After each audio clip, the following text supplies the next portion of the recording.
Start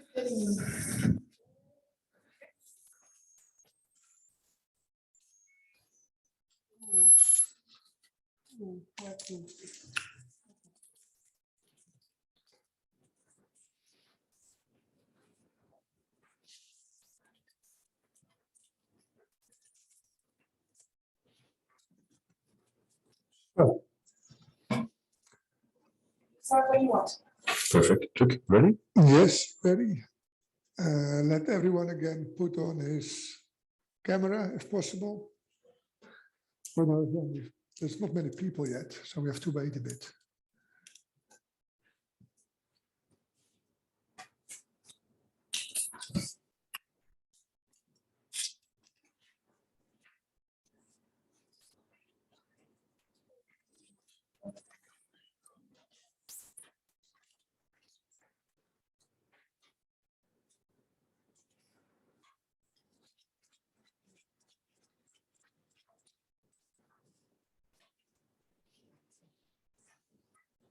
Tell us when the number is sufficient. It's perfect. Is it perfect? Okay. When things are perfect, we start. That's the way it goes. Hello, good afternoon. Welcome to the second session of the verticals module. I hope that you had a chance to take a quick peek at the wrap-up of last week, because that's, of course, our building block for this week's session. On the screen, you see a cartoon. The cartoon, if you look at the smoke, it contains the Weber reference, and it's a cartoon we made in anticipation of the new block exemption regulation, as we discussed last time. By the 1st of June, typically, the regulation will be replaced, and here and there, we'll give you a couple of hints as to what is likely to come, but it's so premature yet that we will not be spending in detail what is prepared at the moment by DG Competition. If you want to follow what is happening, or if you want to be updated on vertical cases, go to www.distributionlawcenter.com. There we have grouped together 27 law firms from all over Europe. The only country we're still waiting for is Ireland, but that's in the works. And we are monitoring with a group of 27 law firms the world of verticals, national cases, European cases, and of course, we're monitoring very closely what DG Comp is doing in its kitchen with the successor of the current Weber. So feel free to, it's for free. It's just information available on the web. So by all means, make use of it. Let's see whether we can, I think we had to double click.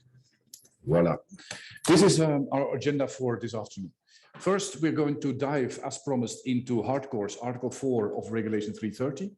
We'll take a look at the excluded restrictions, Article 5 of the regulation. We have, again, that's the tradition of the verticals module, a bit of a workshop element. One day we'll be all together physically, and then we start rearranging the room in the usual way. But this time it will be in the same way as we did last time, because we have many friends who are joining us remotely. And then we'll have, as always, a wrap-up. And again, our plea is, please, for the third session, make sure you take a 5-minute look at the wrap-up so that you're fully prepared to start working with us in the next module next week. In terms of the framework, this is stuff that you know, but let's maybe quickly remind you. What did we do last time? Tick the box exercise to see whether our vertical agreement, and you remember vertical agreement is distribution agreement, certain agency contracts, supply relationships, can be brought under the safe harbor of the regulation. And there you see on the left-hand side, I will not redo it again unless you have questions. If there are questions, by all means, physically in the room or remotely on screen, by all means, throw them in. You see here the tick the box you have to conduct to feel sure that your vertical agreement falls within the scope of application of the vertical block exemption regulation. And today we are focusing on the right-hand side of the slide, which is hardcore restrictions and the Article 5 excluded restrictions. Let's turn to hardcores first. For the hardcores, and here you have a quote from the vertical guidelines, the rule is pretty straightforward. The block exemption regulation exempts vertical agreements on the condition that no hardcore restriction, as set out in Article 4, is contained in or practiced with the vertical agreement. If there are one or more hardcore restrictions, the benefit of the block exemption regulation is lost for the entire vertical agreement. There is no severability for hardcores. What does this passage, this paragraph learn us? Two things which I would like to single out. The first one is, and it's not underscored, that it says contained in the vertical agreement or practiced with. That is very important. And I hate to be repetitive, but we mentioned it last time. You will, as a decent competition lawyer, you'll have to see whether the practice matches for 100% with the writings, but you'll have to inquire. Nice and dandy recommended price clause, in practice, vertical price fixing. You'll have to bring the two together and say, hey, we may have a problem here. The second thing I want to single out is that in terms of hardcores, we don't have to start dreaming what they could be.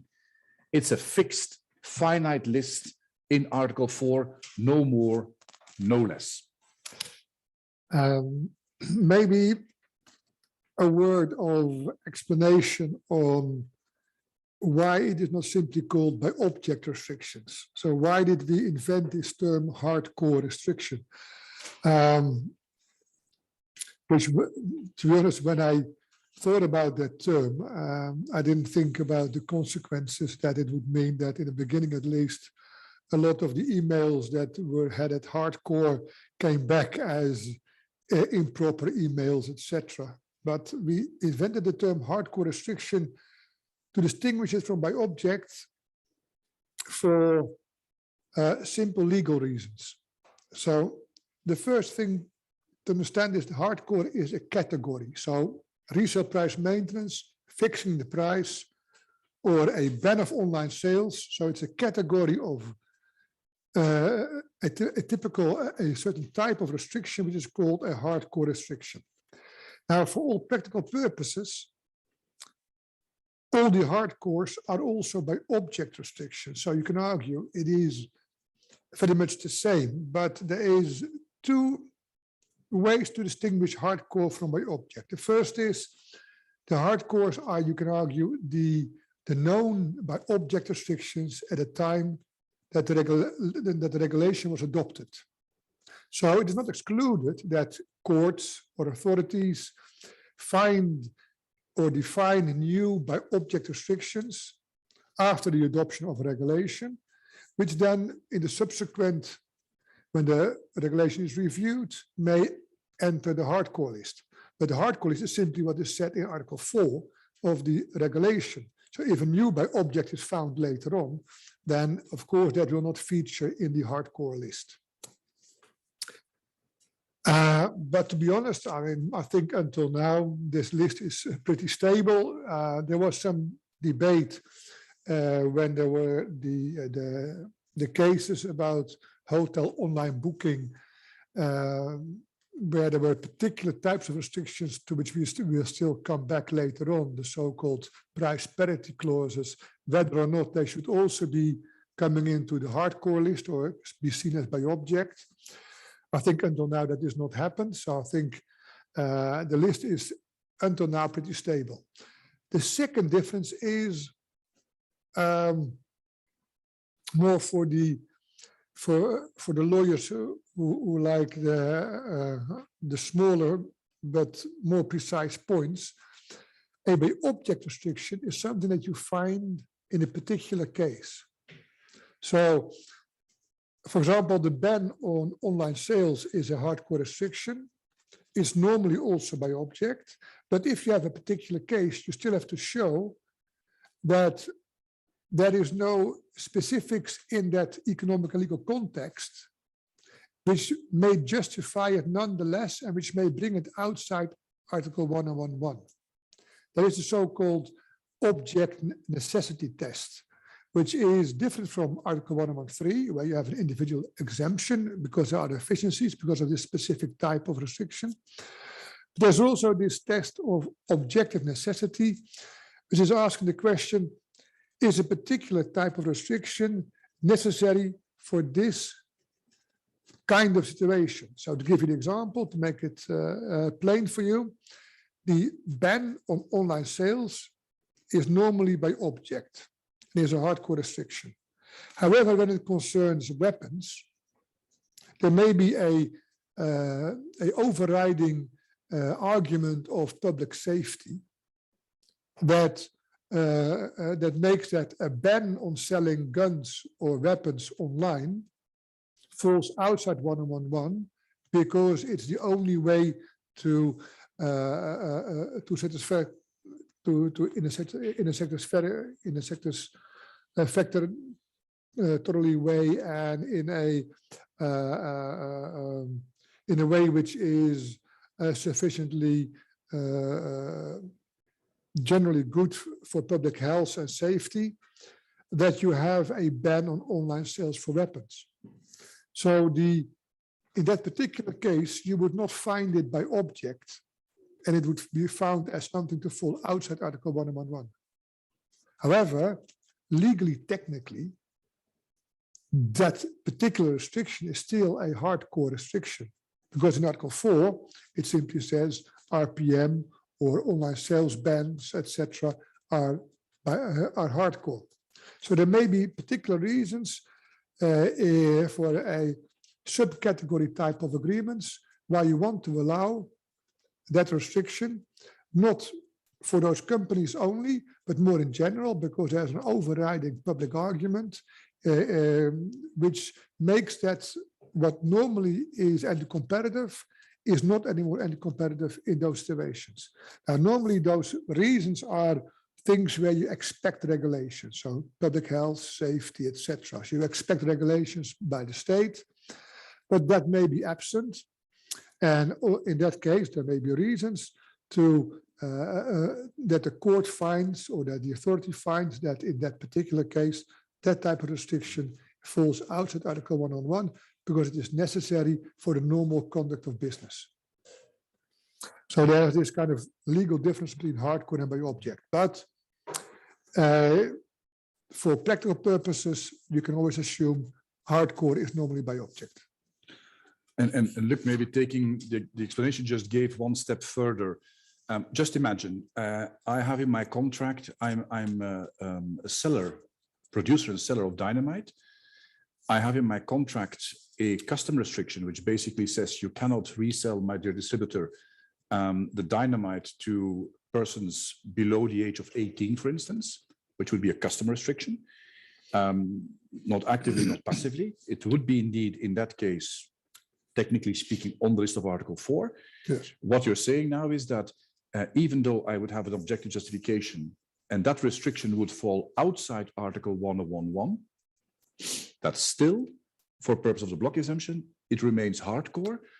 In our book, we left that open. We said, for us, it's not resolved whether an Article 4 restriction has to be an Article 101 restriction in the first place, and then you go on, or even if you're outside Article 1011, think about my example of the dynamite, where there's an objective justification, still, which I would find unfortunate, to be honest, still, I'm on the hardcore list, and therefore I lose the benefit of the block exemption for my entire agreement. And I think that's important. Yes, to understand but I mean, I would argue that technically, if you read the regulation, it says this is hardcore and it falls outside the block exemption. I think it's difficult to change that. I think in practice, it will not have any real impact, because if it is outside Article 111, there's already no need to be covered by the block exemption in the first place. So there is, I think, practically there is no issue. Now there could be other restrictions inside the agreement, which now not anymore benefit from the block exemption. That's where it becomes important. Yeah, that's why. And the other thing that I would say is that I would expect any authority to, in that case, act as if it was covered by the block exemption. To say this, it is contra the ratio of the law to here not apply the block exemption. Let's say if in that particular agreement where it was said don't resell the dynamite to people under 18 or to people who don't have the proper training to handle dynamite, then, but there's also a non-compete in the agreement, and the market share is below 30%, then I would expect that the authority would say, we will do as if the agreement is covered and we will not intervene. But technically speaking, I think it is So also the example we have in the vertical guidelines where certain cases of restriction on passive selling are okay, are outside 1011, and we'll see the examples probably in one of the future sessions or in the future session. Even in these cases, the passive sales restriction remains on the hardcore list, and therefore, technically speaking, and I hear what you say on the individual exemption side, but technically speaking, the position is that your block exemption would no longer apply. Yes, I mean, that is what I would think if that a court would say, and that also authority would say, because the text itself does not make the point that it is only that the block exemption is only applicable in case you are within 1011. If the block exemption regulation would make that, that it also applies if you're falling outside 1011, and it's also practically impossible because the block exemption can only apply if you are falling within 111, because it is a 113 regulation. It is a regulation that has effect because something falls within Article 111. Mm-hmm. But I think in practice you will never be caught because something falls outside the block exemption simply because the hardcore is seen as objectively necessary, and therefore, but the hardcore nonetheless is still in the agreement. Okay. Here in summary, you may remember the three consequences of having a hardcore restriction in our agreement. On the first, in the first place, of course, the exemption is not available to the restriction itself, a customer restriction, a territorial ban, or an RPM case, and we'll see those in a minute. It also means the block exemption is no longer applicable, and that was the discussion we just were having, to the agreement as a whole. So if my agreement contains a non-compete, which is honky-dory, which is perfectly fine, limited in time, whatever it needs to be in order to be covered, the fact that I have a different restriction in my contract that is on the hardcore list deprives me of the benefit of the block exemption also for my non-compete, which is fully in line. And then finally, and that's not unimportant, and that certainly is a point which I find delicate to match with what we just discussed. There is a presumption in the vertical guidelines that in fact a restriction that is on the hardcore list would not be eligible for an individual Article 1013. Again, if what we're saying here or discussing here is Chinese to you or we're not clear, please shout. On the last point, it doesn't say it's not eligible. It only says that it is unlikely that in an individual case, the conditions of Article 113 will be fulfilled. I must plead a bit guilty because it was very much also my position that you see here in those regulations, and you can see it back in all the regulations where I was involved in drafting them. So not only the verticals, but also tech transfer. And the logic, so it's not that it's not possible that the individual case is exempted under Article 113. It's possible, but it is unlikely. And why do I think it is correct to say it is unlikely? Because as I explained in the previous session, I think the crux of what is by object is not so much the fact that it can have negative effects, but it is the absence or the low likelihood of it having positive effects. And because when I explained last time, I made a comparison between a naked price cartel and a joint venture. In both cases, the parties can agree on what price to set. So in both cases, that can have the negative effect of reducing price competition between the parties to the agreement. In the cartel, between the cartelists, in the joint venture, between the parties in the joint venture. However, we all understand that while the horizontal price cartel is a by object restriction, a joint venture is not a by object restriction. And why is that? That is simply because in the joint venture, the parties truly do something together. They start to produce jointly. So there's a real possibility of creating efficiencies, of putting things together which are better working together than not having them together. While in the naked price cartel, the only thing they do is say, let's increase the price. They create no efficiencies. There is hardly any possibility. You may, of course, always think about exceptional cases, a crisis cartel where there may be some quaint efficiency that you could think of. So, but the real reason to define a particular type of restriction as by object is because it is normally not leading to efficiencies. If that's the case, then it's also fair to say that don't expect too much from the individual exemption in Article 1113 if the hardcore / by object restriction gets to be analyzed under Article 1113. So it's not that it's not eligible, but simply that the conditions are such that it is normally unlikely. Please come forward as much as possible. Join the club. You can even sit here up front.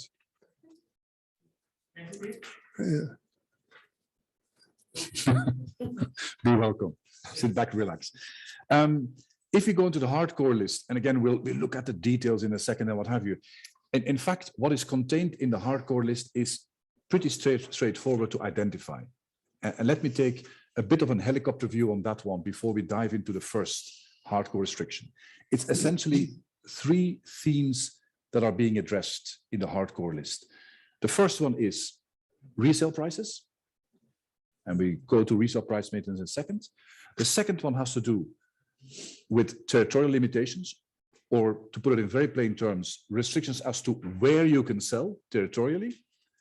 And the third theme is customer restrictions, or again, put plainly, to whom can I sell? So when you go through your agreement as a practitioner, that's also what I do. I quickly simply look at the clause and say, does this deal with where my distributor can sell or to whom he can sell? Does it deal with resale prices? If the answer to these questions is no, okay, then in fact, I'm honky-dory. Then we are outside the hardcore list and we can start looking at the excluded restrictions and what have you, but we're at least outside the hardcore list. And these 3 questions make your life very simple if you keep these questions in mind to identify, to spot in a contract the hardcore restrictions. You'll see that when we come to territorial restrictions and customer restrictions, the where and to whom, that the distribution system that you choose will have an impact as to what is possible or not possible. That is not the same for vertical price fixing. The prohibition or the hardcore treatment better of vertical price fixing, resale price maintenance, RPM, all the same. That treatment applies irrespective of the system that you choose. Is it franchising, selective distribution, exclusive, non-exclusive? It does not really matter. And here on this slide, you see a quick summary of the legal position. What is hardcore? The fact that I, as a supplier, dictate a fixed price, a fixed resale price, or a minimum resale price to my distributor. That is hardcore. So I say to Luc is my distributor in Holland, I say, look, if you want to sell these bottles of water, you'll sell them at €1 or at least at €1, then we're talking about RPM.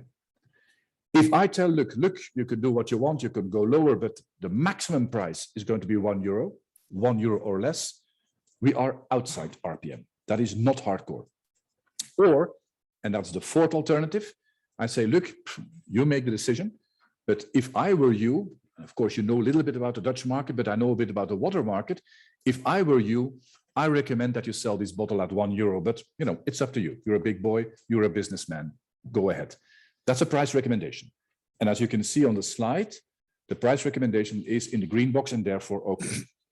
That is the, to put it in Latin terms, the summa divisio, which you have to keep in mind.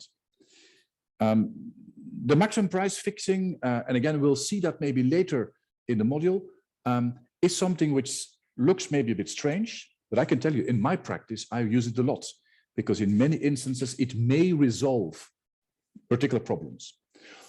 One thing you have to keep in mind, of course, with a maximum price is that I cannot simply in legal terms, dictate to Luc. That's maximum €1. Luc will have to agree. There is a contract law and a competition law angle to the working with maximum prices. But if you keep this table in mind, you basically have the picture. That is, the red parts are hardcore, the green parts are not hardcore. And you'll see that there is a flurry of enforcement going on. And again, I'll make a little bit of publicity, but go to the platform, go to the www.distributionlawcentric.com, because we've been collecting these cases from all over Europe. And it's crazy. The Czechs released 3 cases in a row on RPM. The French have just released an RPM case with big fines. The Germans still last week imposed a fine of €7 million on Bose. The chairman of the Belgian Competition Authority has been saying that he's going to prosecute with his office RPM more than ever before, and he wants to be harsh. National authorities are, in fact, enforcing a lot in the RPM area. And even the European Commission, which for a long time had not been touching upon RPM, has jumped, particularly in the internet, in the online sphere, on the RPM team. And as you can see on the slide, has been prosecuting a couple of cases. And I see a pretty funny typo there. It's of course not Demon. It's not Demon. It's Denon, the well-known brand, together with Marantz. But interesting to follow. It also means in my practice that I'm more scared of RPM than ever before.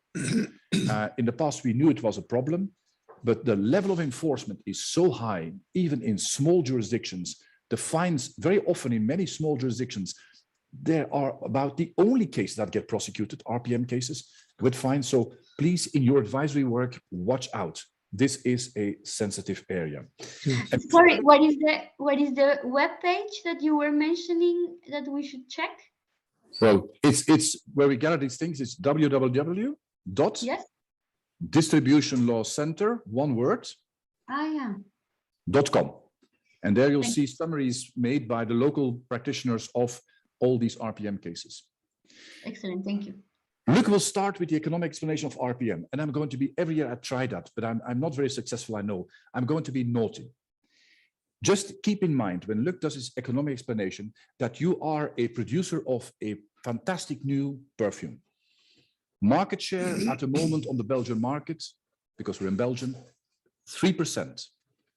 Market power compared to the Estée Lauders of this world, zip. 3% market share. Fantastic novel perfume. You hope you will do well during Christmas, but that's about your position. You face difficulties getting into the racks of the shops, the perfume shops. And what you do, you go to the perfume shops and say, hey, look at me, fantastic, smell, beautiful. And I will impose on all of you a fixed resale price, which means that I guarantee that if you are prepared to take my small perfume on board, next to all these big brands, that you'll have a guaranteed margin. There will be no real price competition going on, but please take me on board, take me in your racks. That is hardcore, that is dramatic. If it's discovered by a competition authority, you'll get sanctioned. And again, I toss that as an example in your direction to test to what extent the economic explanation you're going to get justifies that even in those cases where I believe, and that's my right as a businessman, I believe that if I guarantee to all these shops a margin, being a small player, my chances of getting in the racks increase as opposed to decrease, because the shop owners will say, hey, my dear Frank, in 2 weeks' time, people will be making discounts and what have you, and I will hardly make any money. So no, you have a guaranteed margin. So please take me on board. That's my case. I would like you to keep in mind when you hear the economic explanation, because still I'm not entirely convinced that the economic rationale for the harsh treatment of RPM in a 3% market share context flies. And I don't understand why my explanation as a businessman, my choice to guarantee a margin to increase my chance to get on the racks, why that is not a good pro-competitive explanation with my 3% market share to justify why RPM should not be getting the very harsh treatment it is getting. And then I hand over the floor to Luc, and he will start his plea as to why I am silly and why I'm wrong and why I'm missing something in the analysis. Okay. Hello, guys. Do you hear me? We do. Yes, I have a question here. If the producer recommends the price, but it changed the price once the reseller changed the price to the consumer. They say you are free to put the price you want, but they change the price, the producer changed the price since the reseller changed the price to consumer. This can be seen as a fixed price or it's still a recommended price?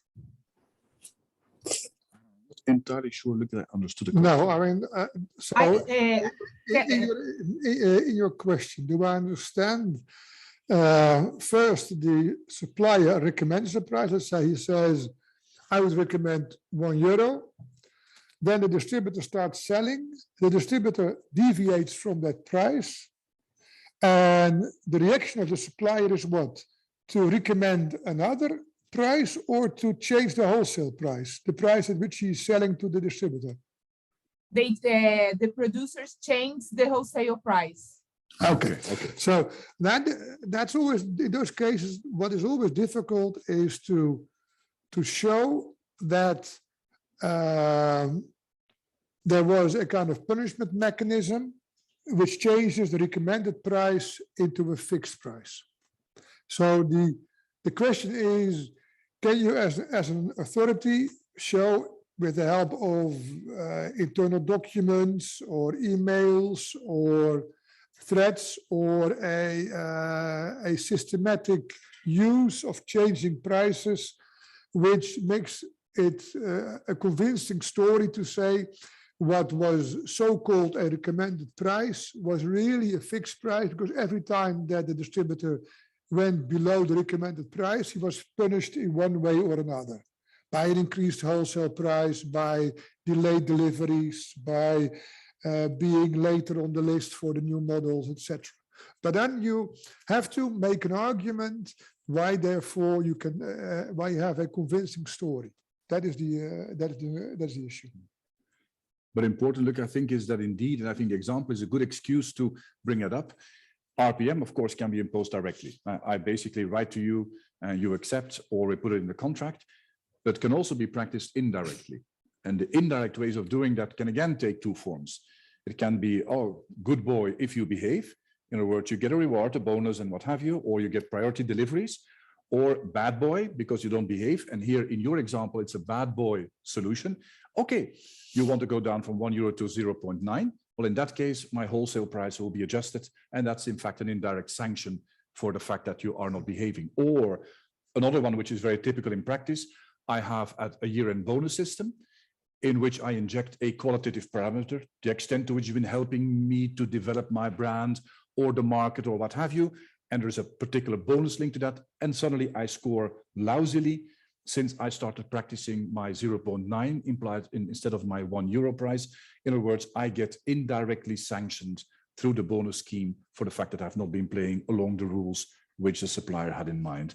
And again, your example is one of sanctioning, indirect enforcement of, in fact, RPM. Again, look, rightly says you have to look at all the facts, but if I may take your example in its crude form, it really would be that, what is going on.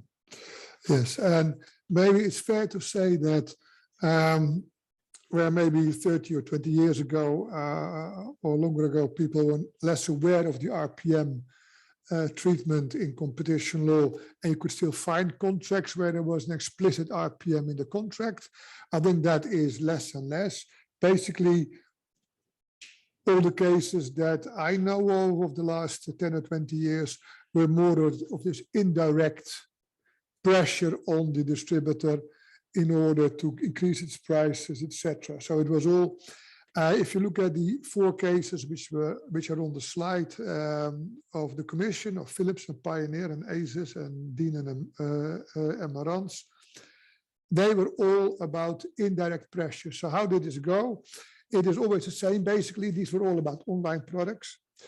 And that's also been an answer to Frank's 3%, I am so a small guy, and why can't I do RPM kind of question.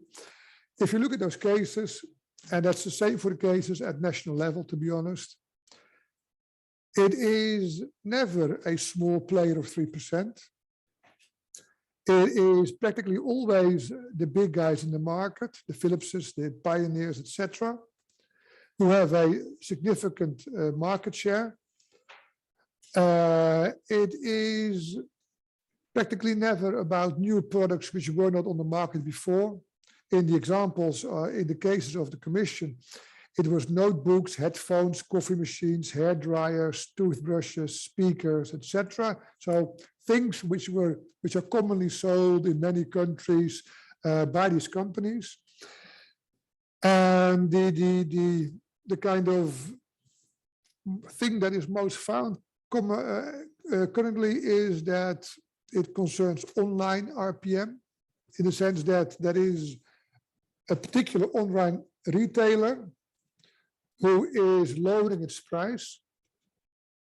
And that is quickly seen by the manufacturer, by the supplier, because they all have monitoring systems nowadays where they check what pricings go on in the market by themselves and by their different distributors. There's then also often complaints by some of the distributors who say, she is lowering the price. That is ruining our market and that's bad for our business and you should do something about it, Mr. Phillips or Mr. Peppercorn, whoever is the supplier. And then there is put pressure on that particular distributor, asking him to reassess his pricing policy, putting pressure in terms of having problems with the supply or other ways of making it clear that the most preferred option was to increase prices. What came out of those cases is also that in the online business, it has a rather big effect. And that is because most distributors nowadays, and certainly the online distributors, they use automatic pricing software. So their own software is seeing what goes on in terms of pricing of rival distributors in the market. And when their pricing goes down, their own pricing also goes down automatically. That means if some lower the price, this has very quickly a market-wide price lowering effect, which also means that the RPM to bring some sense to the price lowering distributor has also a market-wide price increasing effect, because if then prices go up again, then everyone again increases its own prices because of its own software automatically adapting the pricing to the increasing trend in the market. So in that sense, RPM, I think, is important for competition and it's also important for consumers. Now, the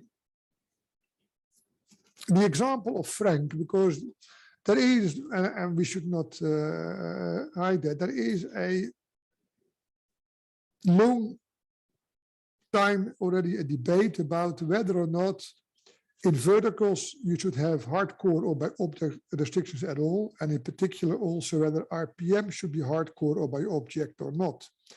And there are those like Frank who say, what is the harm if the one with 3% and a new chocolate bar wants to get into the market and is able to convince the retailers to have a fixed price so that he has more chance to enter because it's more attractive for the retailers who otherwise might not put him on the shelves, etc. And there's two answers to this. One is that if there was indeed a large number of cases of companies with small market shares who were able to convince distributors with small market shares to do something. So there was no market power at either level. Then I would argue, yes, then probably you can argue there must be efficiencies which we are missing, and maybe this should not be by object. However, if we look at the cases that have been done by Commission, but also and mainly at national level, that is not the trend that you see. The trend is not that it concerns small companies with small market shares on both sides. No, it's the opposite. And also in those cases, there is there is no traces of efficiencies, not even of arguments about efficiencies by the parties. So there's no, there are a lot of economists who are well paid to argue that there are efficiencies of RPM, but in practice, we don't see them. And it's the practice that really counts. The one case that I once saw about a small chocolate bar producer who wanted to enter the Belgian market and wanted to, and thought that RPM was a good idea. The only way they could get into the market was that Deleuze said, yes, I'm willing to sell your product, but on condition that the price is fixed and that you can also convince the other big retailers that they also fix the price. So yes, they were willing to enter a product where they would not have any competition with their rival distributors. And that I can understand, but I don't see that as the best solution for consumers. So but I mean, I grant it to you, I mean, Frank, it is in the end, it is not a question of belief or of fixed positions. An authority, if it reviews its policy, should always ask the question, what have we learned? Have we seen many cases where we did not intervene, although it is hardcore? And if we did not intervene because we didn't think there were effects, then we should review our policy. The last time I was involved in the review of the verticals, I asked that question specifically to the NCAs and said, I mean, on the RPM, because also in the ECN, in the European Competition Network, there were those who were more in favor of keeping it in the hardcore list, but there were also some who were less in favor, like the Dutch and the Italians. And we asked around and said, and the UK was a bit in between, did you find a lot of cases where you did not intervene because you didn't see effects, or where you dropped the case because you saw efficiencies? So that we should take into account, in addition to the cases where you got to a prohibition.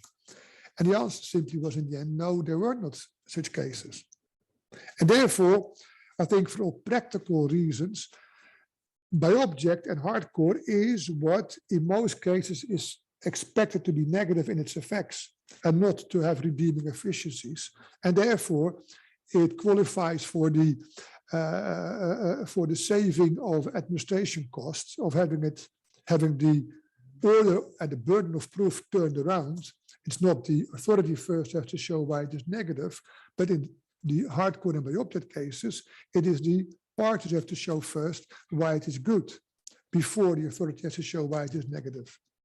And that turning around of the burden of proof is only justified for cases where you can say, generally, they will be prohibited anyhow, so let's save ourselves the trouble of going through all the negative effects.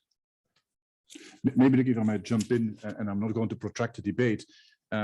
The fact, of course, that you see a trend of larger companies that get prosecuted only means that I think, like in this case, the Commission has made the right choices. They should not be spending their resources on nitty-gritty cases. It's, of course, not an answer to my 3% example.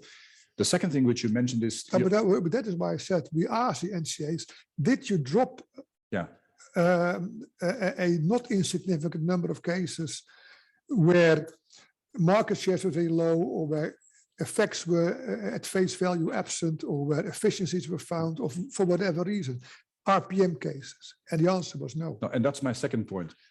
I'll be blunt and very impolite. You should not ask the NCAs, because you can, of course, ask them, but they see what they see. And they do not systematically monitor what is happening in the market. But I can tell you, from my practice, the question which I raised, the 3% example, in fact, I have 0% cases. In other words, new entrants in a market where exactly this question was raised. And the argument which I made was not, please help me get on the racks by guaranteeing a margin. It's not something which I dreamed up for purposes of stimulating debate in this classroom. It's one which was brought to me to my client. But I know these cases. The NCAs don't know these cases. And that's why I think the NCAs as a barometer of the existence or absence of existence of these smaller cases where there is a need and this argument is advanced, it's probably not the perfect measurement. And again, I understand from talking to economists, such as yourself and the ones we've been co-teaching with in the past, that if you don't have market power, then the whole RPM debate in economic terms becomes slightly empty, unless I misunderstood what economists are saying. You need market power. Yeah, but that is always what I call the trap of the economists. Therefore, don't take them too serious. Of course, it's true. And I mean, I said it in the previous session on one of the first slides about what you need to have a negative effect. You need to have a certain degree of market power. So in that sense, you can argue everything should have a de minimis rule. Small firms should always be outside Article 1011. And at the same time, we saw the Expedia ruling said, no, by object, we presume the effects from 0%. And why is that making sense? And I tried to explain it last time, but I was not able apparently to convince Frank. It is because, and I come back to that time and time again, it is because if objects are defined well, it are those things which normally don't give efficiencies. So think back to the price cartel. A price cartel of only covering 3% of the market or 10% of the market or even 20% of the market will have no effect. We all agree, all economists will agree on that. Because if the 3 bakeries out of 100 get together and agree on the prices and increase their prices, then the people will just go to the other 97 bakeries and they will just leave the market and they have no demand anymore. So, and why is there no de minimis for price cartels? Because 3 bakeries don't start a price cartel unless they're stupid and not aware of the other 97, or they're smart enough because they know that really the geographic market is only that village where those 3 are and the others are too far away. But the question is, do you really want the authorities to go through all those hoops? Is the market, the local market, which makes that those 3 bakeries really know what they're doing and they're decreasing the price at the cost of the local, of the locals in that village? Or are they plainly stupid and don't realize that there are too many other bakeries and that they will just have to leave the market? In both cases, prohibiting it in an easy way, in a cost-efficient way, will not destroy any efficiencies because what they were doing was not creating any efficiency in the first place. That is where the logic comes from. So yes, that's why I keep on saying, if there would be a really significant number of people with 3% starting a cartel or having RPM or whatever, then we should rethink, because then maybe there is something else going on. Maybe there is an efficiency because they can't all be stupid and therefore they will do it maybe for some good reason. And if there's this good reason, we should indeed look into it and change our policy. And that is where your point comes up. You may be right that asking the NCAs is not the only or the best way or a sufficient way to find out how many cases there are. But for the lack of a better way, because to be honest, I mean, from the economists, you only get theoretical examples. But that is not what we're looking at. I don't want theoretical examples. I can dream up theoretical examples myself. No, I want real life cases where people say, I'm losing here money on the table. I'm losing here efficiencies because I can't do this because, etc. And there, to be honest, maybe Frank has a lot in his sleeve, but I haven't seen. And if it's really so exceptional, then we should be glad that we have a hardcore rule which is making life easier for the authorities in order to protect the consumers. We can go on for a long, long time. But Yeah. Move on with No, but I mean, it is but it is good to understand, because that in the end is what policy is about. maybe look, if you want to hear, and that's the last thing I say on this, a real life case, and it's old enough that I can mention it. We assisted, and you may know the brand, Louis Vuitton, which is dermatologic products, creams and what have you. We assisted, it's a Swiss company. We helped them to get on the Benelux market. In fact, in the beginning, we did that, and it's back in the 90s. That's why I can speak freely about it. And that's where it really came up. The products were being sold in other countries through pharmacists. And pharmacists are by definition looking at, what can I make with these non-prescription products? And why the heck, I already have so much sun cream and dermatologic products on my shelves. Why should I take another one? It happens to be Swiss, but what does it make it different? And the first question I got was, Frank, can we work with vertical price fixing so that at least the monetary obstacle, is it really worthwhile taking me on board, whether that is taken away? And of course, my advice out of 5 minutes was, I have to disappoint you. We will not be able to do this. And they said, explain to me why. And that's why every year, again and again, I'm so difficult towards look, because at some point in time, you start blushing and say, simply accept that that is the law. I cannot, because I understand where you're coming from, but accept that that is the law. And that's, of course, slightly frustrating, because at that point in time, Widmer had in the Benelux a market share not of 3%, but a market share of 0%. And they just wanted to enter and use this tool. And if you need a real life example, that's one I can talk about because it's already 20 years old. So it's coming up, but the NCAs will not know about these cases. That is on the desk of the practitioners, not on the desk of the enforcers. Okay. But again, Okay. I rest my case here. Yes. I can only, in the third session, I will show you some data about cases that have been done in a 5-year period by NCAs, and indeed 60% was RPM, and in none of them there was efficiencies arguments made. So I will not exclude that there may be this case, as I will not exclude that there may be a price cartel that can be found to be pro-competitive for its very specific reasons. But if that is not the average, or even if it is an exceptional case, then that is not enough to undermine the rule. But if there was a large number, yes, I agree. Oh, sorry, I went too fast. So let me start by trying to convince you why RPM should be in the hardcore list. And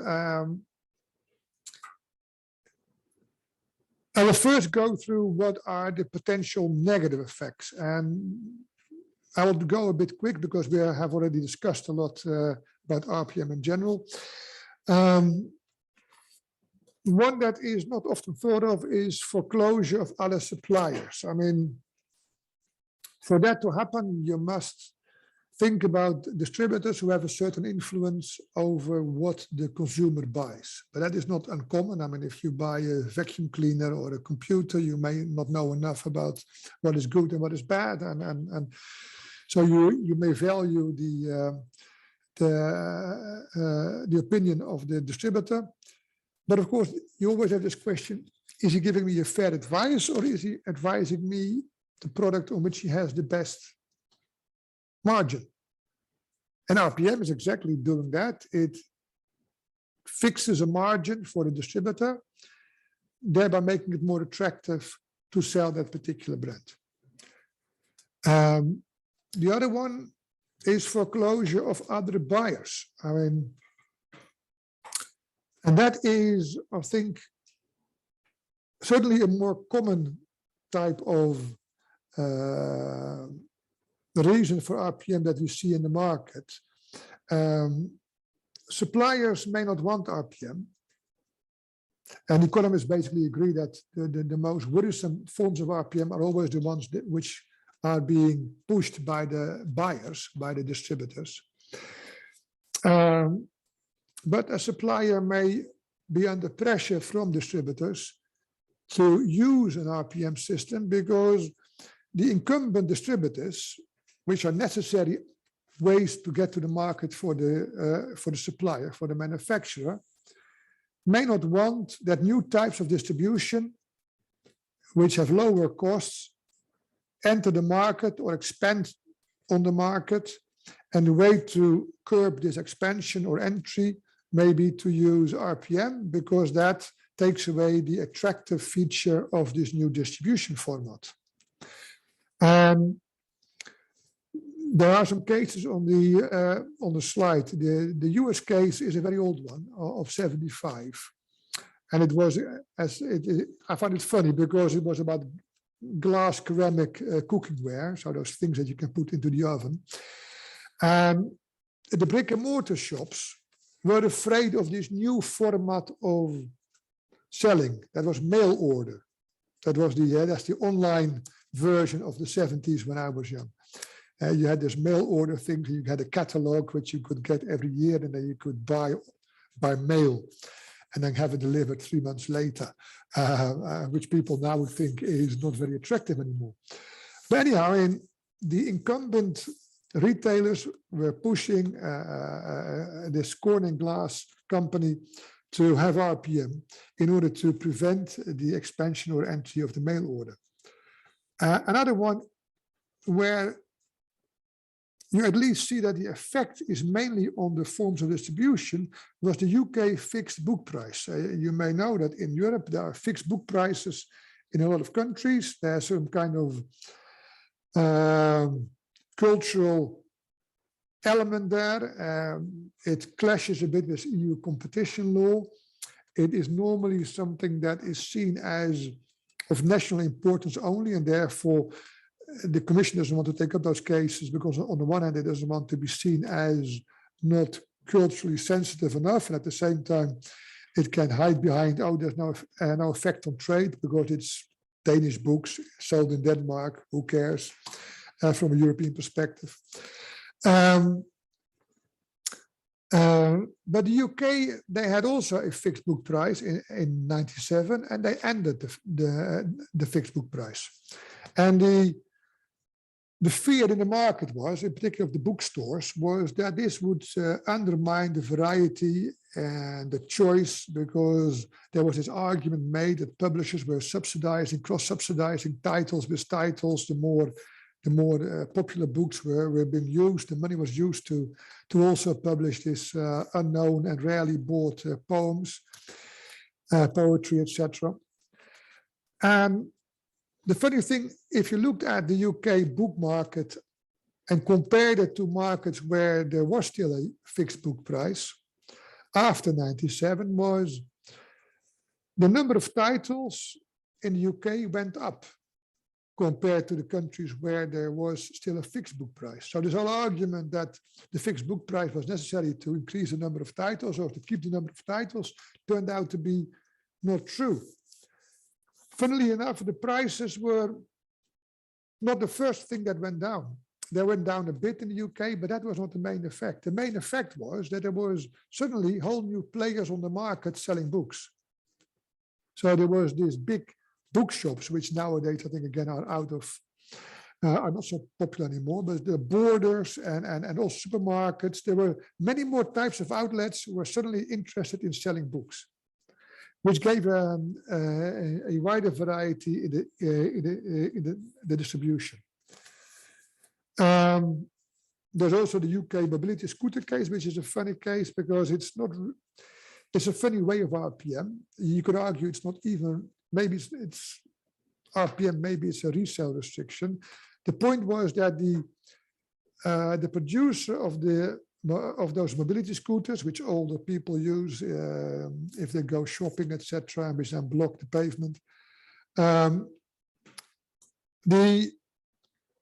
The prohibition was that they could advertise online, but they could not put the price online. To obtain the price, you had to come to the shop. So it could be seen as something limiting where you could sell, because, I mean, of course, people have to come to your shop. It's very difficult to sell online to people who live far away, but it could also be seen as a kind of RPM. And the case ended, the case in the end was dropped because the company dropped it, but it was also turned out it was again pushed a lot by the distributors. The next possible negative effects is it may help collusion between suppliers. Now that is something that economists may normally put first on their slide, but I think it is it is possible, but it's probably less likely because it is quite specific. I mean, think of a cartel between suppliers, between manufacturers. And one of the problems that I have is to know how can I be sure that my rivals who are in the cartel are not cheating and lowering their price. And in other words, how can I be sure that the other producers are not lowering the wholesale price? But the wholesale price is something which I can't see. What I can see of my rival's brand is the retail prices. I can see the prices sold to end consumers, but I can't see the price at which Frank sells to his distributors.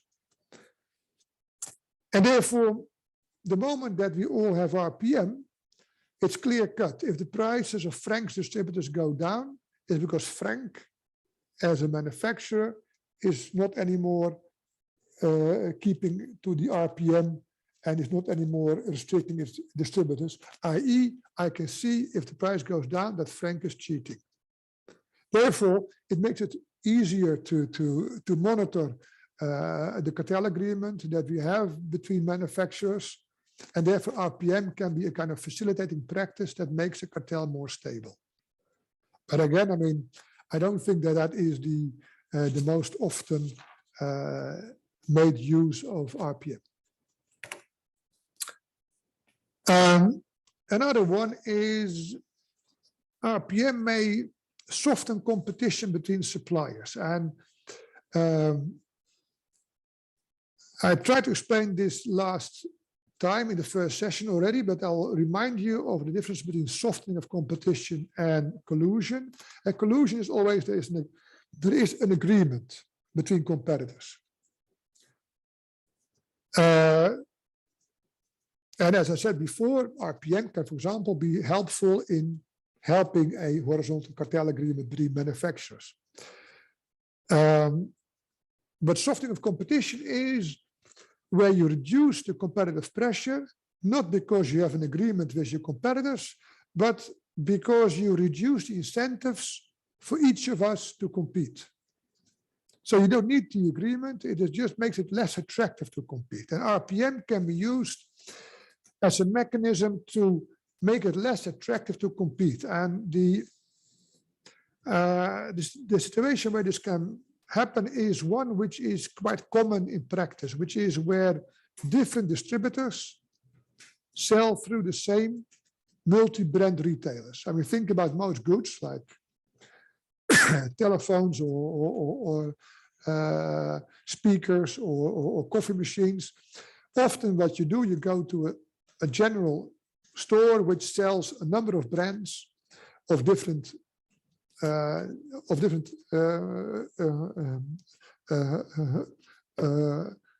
producers. And it is in that context that RPM can make it less attractive to compete. And how does it work? And that is it's a bit of a thing to go through, but think of brand A, the supplier A, who uses RPM. And therefore, it is relatively attractive for the retailer to sell brand A because there the margin is fixed and competition between retailers is not undermining the margin that the RPM is fixing. And think about another brand in the same market, in the same shop, brand B, where the producer thinks, I want to expand my sales. So I want to sell more and I don't have RPM. What can I do if I want to sell more? You know what? I lower my wholesale price. And the logic would normally be, I lower my wholesale price. That allows my distributors to lower their retail price, and competition between the distributors will also force them maybe to lower the retail price, and therefore I will sell more. So that is the kind of logic that you have. Now, what we will see is that B will have its distributors who may be less willing to lower the price of B products and to sell more, in particular if it means that selling more of B means selling less of A. If I, as a distributor, get a customer, and the customer wants a washing machine, and there's these two brands, and there's one brand on which I have a good fixed margin, and the other one, although the price is lower, my margin is not as good because of the intra-brand competition. What I will try to do is to move the customer to the high-margin brand. So what it means that for the producer of product B, in order to convince the retailer to sell more of B, he has to take into account that the retailer will want some compensation for the loss of selling more of A. So the producer B, in order to sell more of its products through its retailers, will have to take into account, and not only that it has to lower its wholesale price to convince the consumers and to be more attractive, it also has to do something to be more attractive to the retailer. So it has to do more than what it would normally have to do. And basically that means it becomes less attractive for B to lower the wholesale price and try to get more customers. That is the result of the RPM of producer A. So what it means is that A thinks, this works well, I may even increase my RPM price, and B may think, I may also want to adopt RPM, because in that way I can avoid that my competitive actions are being undermined by the use of RPM by A. Now, you may think, yeah, but this goes wrong, because giving a good margin to the distributors is nice for the distributors of brand A, but not so nice for the producer of brand A. Because the moment that he has a wholesale price and a high retail price, and the margin is big enough, then the manufacturer himself is not gaining anything. So the only thing that he could gain is less sales. So that is not very attractive. So it is good to understand that the fact that there is a sufficient or a high margin to the retailer can be countered by other means to make sure that it also is attractive for the manufacturer. That is what economists call two-tariff or two-part tariffs. So what you do is you have your low wholesale price, the fixed retail price, the big margin for the retailer, but then the retailer has to pay a fixed amount to you as a manufacturer in order to be part of the system. That still means that for the retailer, it is attractive, it is more attractive to sell brand A than brand B, because if he sells that particular unit, that particular washing machine, this high brand goes to him. This margin goes to the retailer. But the profits of the whole thing are shared, because the lump sum being paid by the retailer to the supplier makes sure that it is not only good for the retailer, but also for the manufacturer. And you understand that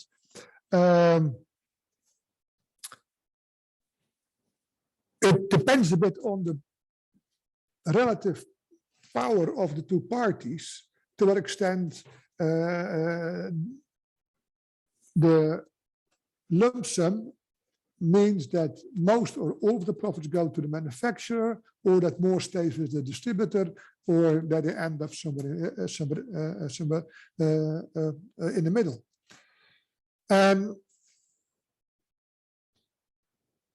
Now, it is true that people say, yeah, but fixed fees are not so attractive, because the fixed fee is not attractive because, think of it, if I as a distributor have to pay the fixed fee at the beginning of the year, I think yes, but what if this particular manufacturer stops producing somewhere during the year, or has problems or something else? I don't want to pay upfront a fixed fee. And the other way, of course, is also true. If the fixed fee is paid at the end of the period, then the supplier thinks, yes, but what if the distributor goes out of business or something else goes wrong in between? So there's always a tendency so that may make it less credible, but however, it is something that does play a role in practice. So this is a somewhat more complicated, but surely a possible way, and also something that is softening competition, because it means that it is less attractive for all the suppliers in the market to be competitive, and it is more attractive to be less competitive and to also apply RPM.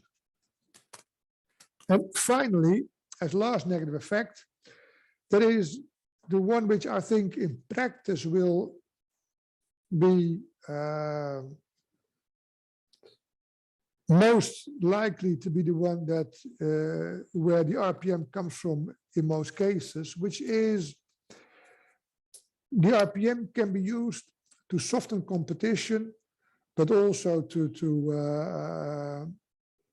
help collusion between the buyers. And that, I think, is fairly straightforward, because think of it, how can RPM help to collude the distributors? If you have a horizontal agreement, so we are now talking about collusion between the distributors, then it is very helpful if there's a third party, in this case the supplier, that helps to discipline and helps to organize the horizontal agreement. The moment that you have RPM for a product, you and your rival distributors cannot anymore compete on the price. So the interest of that restrictive competition is very much at the level of the distributors. That's also why distributors may want to organize the RPM or may want to push for the RPM. And there's a whole literature on so-called hub and spoke RPM agreements, where the different distributors have a kind of horizontal agreement, but then go through the supplier to organize it by having RPM. And at the same time, RPM can also be used to lower the competitive pressure more in general, so kind of softening of competition between the buyers.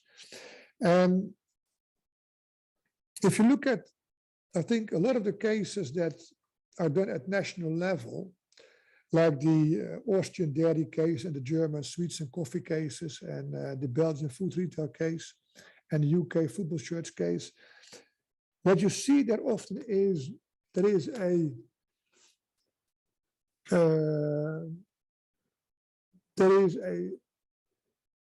it is suspected that there is a horizontal agreement, but the authorities are not able to really get the information to show the horizontal agreement.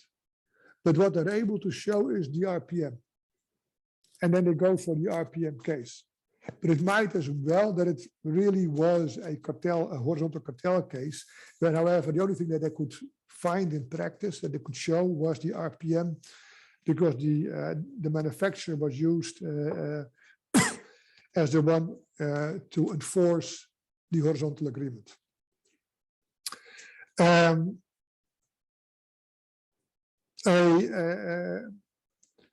A good case that I always like is this UK football shirts case, because I mean, it's obvious this played in the year 2000, 2001, and it was about the football shirts of Man United and Chelsea and Tottenham and clubs like that, and also the English national soccer team. And the year 2000, 2001 was when there was a European Championship in Belgium and the Netherlands. where Belgium went out, I think, in the group phase, and the Dutch ran into a penalty trauma by losing on penalties against Italy in the semi-finals. I can still feel it.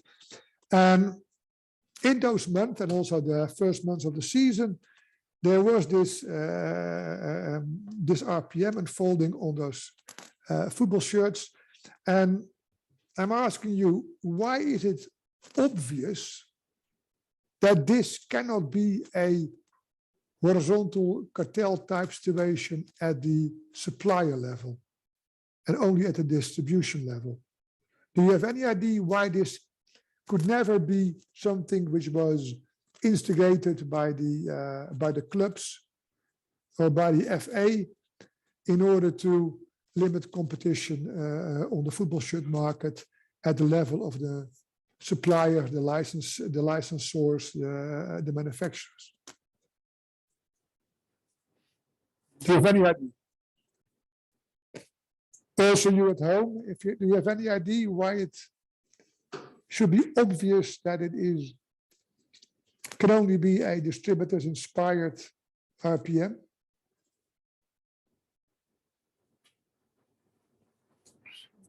Are there no football fans in this crowd? Think of the shirts. Think of yourself as a Man United fan. What shirt do you want to buy? Jan from Austria here. Maybe because they have an interest that lots of their fans would wear their shirts to their football games. So they have free advertisement. They would certainly like that, but that's not the reason. Now, the reason is simply because at the manufacturing level, at the licensor level, at the level of the clubs, they're not competitors. They're competing on the field. They're not competitors in the shirts market. Because a fan of Man United does not want to buy a Chelsea shirt. A Chelsea shirt is not a substitute. Like for a Dutch fan, the English shirt is not a substitute. You may want to buy one to burn it sometimes, but that's the only thing. That's not the regular purchase that you make. So there's no reason to collude for the clubs because their fans only buy their shirts. But at the distributors level, there was indeed, and that is also what was found in that case, what was happening is the following. There was a retailer who was lowering the price.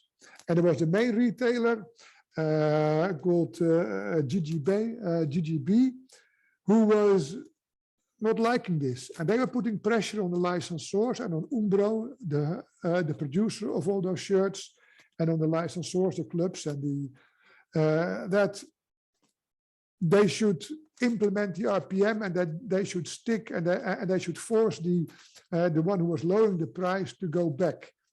And that is what happened. I mean, the clubs were complaining that they wanted more intra-brand competition. They wanted more competition between the distributors to lower the price of the shirts, to have indeed more fans buying it. And anyhow, their cut was saved because that was anyhow the 15 or 20 euros per shirt. But it was on the extras that the intra-brand competition could mean a lowering and could mean more sales. And therefore, the whole thing came from pressure from and collusion between the incumbent distributors trying to discipline the one who was not in line. Another nice case that I always like to talk about is the so-called Liebig spices case. It was a commission case of 77, so a long time ago. But again, what you see there is, you see how RPM and the combination of RPM with other restrictions can be used to serve a number of goals, including limiting competition at the distribution level. And in this case, it was Liebig, who was one of the main producers of spices, but there were 2 or 3 others in the Belgian market. But Liebig was able to convince the main distributors of 2 things. One is a non-compete to only sell Liebig spices and not anymore the other 2 or 3 main brands. They could still keep their own brand, the Deleuze or Sarma at the time and GB brands. And they would combine this with RPM. And there was also a profit sharing. So at the end of the year, the distributors would be assured of a cut of the profit that the RPM was given. So what you had was a limitation of competition between distributors. They liked it because it limited competition on the spices in their shops. It was good for the manufacturer because it helped him to foreclose its rivals through the non-compete. And the whole thing was made possible by making sure that the extra money being made with the help of limiting competition by the non-compete and the RPM was being shared between the supplier and the distributors through the profit guarantee. And it was all made possible partly according to some of the supermarket people because, and I quote now, that's not me, housewives have no clue about prices of spices in supermarket. Which is probably not only true for the housewives, but more in general, because it's true that it's typically a product where the price is difficult to compare. It's not like a liter of milk. Those things are normally packaged in a way that it's difficult to compare which pepper is cheaper if you look at different brands. And also, I mean, that was still possible at the time. Liebig required the supermarkets not to put the price on the shelf. That is by now made impossible by European legislation, but at the time that was possible, so they made sure that it would work by not anymore having the prices clearly indicated on the shelves and on the product.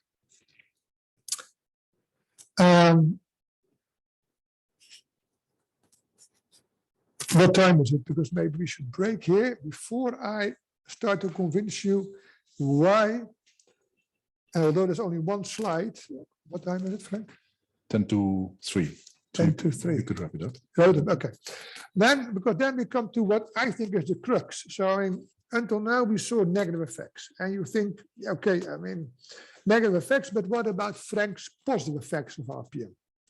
What about the possibility to do something good with the help of RPM? And indeed, I mean, if you ask economists, as I said before in the first session, they will normally tell you, as a vertical agreement is between non-competitors, something that they agree upon that restricts one of them, they must have a reason to accept this, and otherwise it may very well be that it is because it gives something good. So there is a presumption almost in economics that vertical agreements and vertical restrictions will create efficiencies, because if I, as a supplier, am able to restrict my buyer's freedom to price, then it must be because the buyer sees some efficiencies from this, because otherwise he would not accept to be restricted.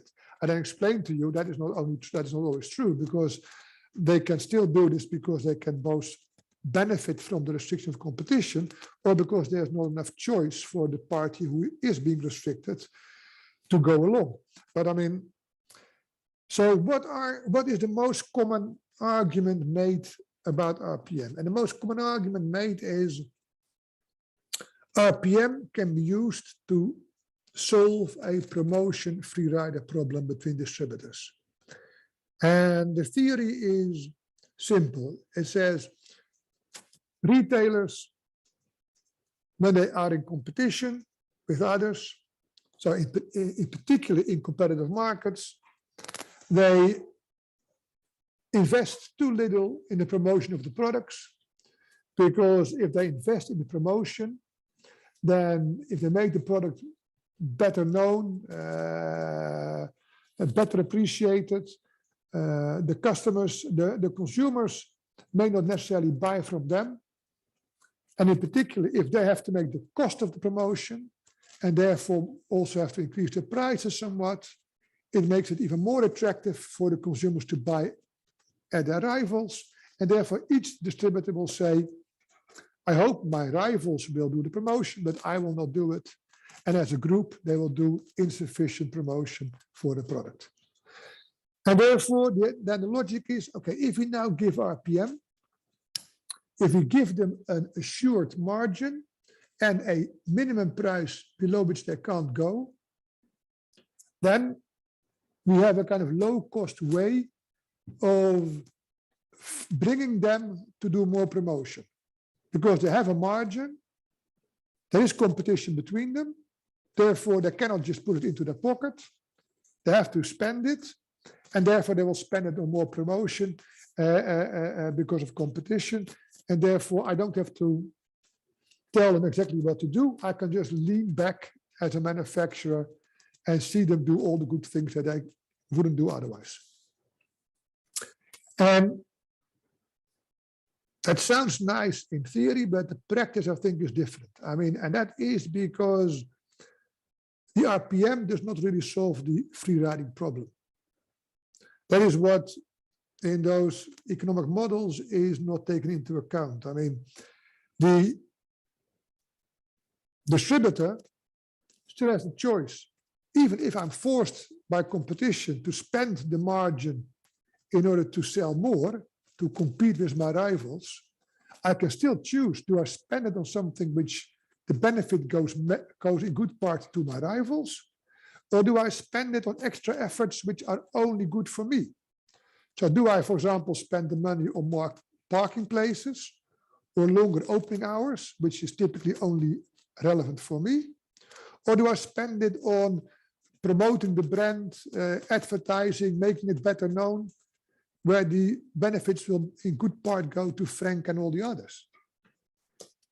And given that he has that choice, he will of course go for the first and not for the latter. But the real problem that was seen was the lack of promotional activity, not the lack of parking spaces and opening hours. So the RPM does not create the efficiency that one was looking for. And therefore, what you have to do is you will have to again start to specify what the distributor has to do. But the whole logic was we can use the RPM in order not to have to specify what the retailer has to do.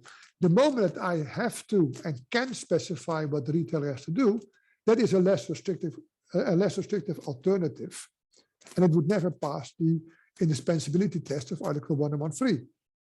So if it is possible to specify what the retailer has to do, and it's also within the reasonable cost limits, then I don't have to limit the price competition. So therefore, there are less anti-competitive means, but anyhow, the RPM will not create the efficiency that you were looking for. And the same is a bit true, and I will go through it a bit quicker, for all the other possible positive effects of RPM. I mean, one that is often mentioned is RPM convinces retailers to keep more stocks. And the logic is, if the price is fixed, then the retailer knows if there's an economic downturn and there's less demand, then my stock will not lose value because the price in the market stays the same. And it sounds logical, but it means two things. A, in good times, you don't need RPM, but in good times you can sell and you don't need more stocks than you would want to in order to be able to sell. And secondly, it also means that in bad times, yes, on paper, your stocks are not losing value, but you're also not able to react to the economic downturn by lowering your prices. Therefore, you're stuck with your stocks for a longer period. So it's not very attractive. It's much more attractive if you want to really solve that problem, to give distributors the possibility in times when the economy is bad, which is not the result of their own bad actions, but which is the result of things where they have no influence upon, that you give them the possibility to return the products to you as a manufacturer, and then you don't have to limit price competition between them, and you don't have to limit competition. Another one that is often mentioned that you also find in the guidelines is RPM may be useful to help entry into a new market. And again, I mean, the idea is there's a first distributor, there's a new market. The first distributor has to spend a lot of money in creating the market, in making the product known, in getting it accepted for this new public. But what he doesn't want is that later on, if there are more distributors, that they will come with lower prices and he still has his investments to be paid off. And therefore, if we do RPM, then we can make sure that the first distributor can stay in the market and can see it as worthwhile to be the one who opens up the market. But again, that is not a very efficient way of doing this. I mean, if you really want to reward the first distributor, then please reward the first distributor. Give him a lump sum. Give him a lower wholesale price compared to the other distributors who come later. But there's no need to restrict price competition in general between all distributors for that product in the market, just because you want to give the first one an extra, or you want to help him in his. So that is, again, there is no good reason to do this.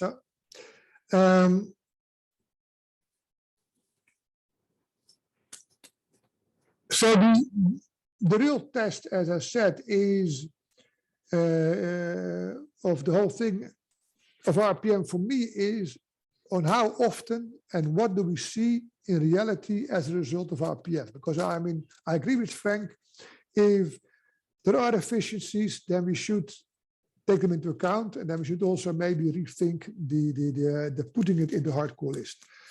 And now it is also true there is not much empirical evidence. There is an article in the list that you have that I wrote for the Finnish competition yearbook, where I've assembled a bit the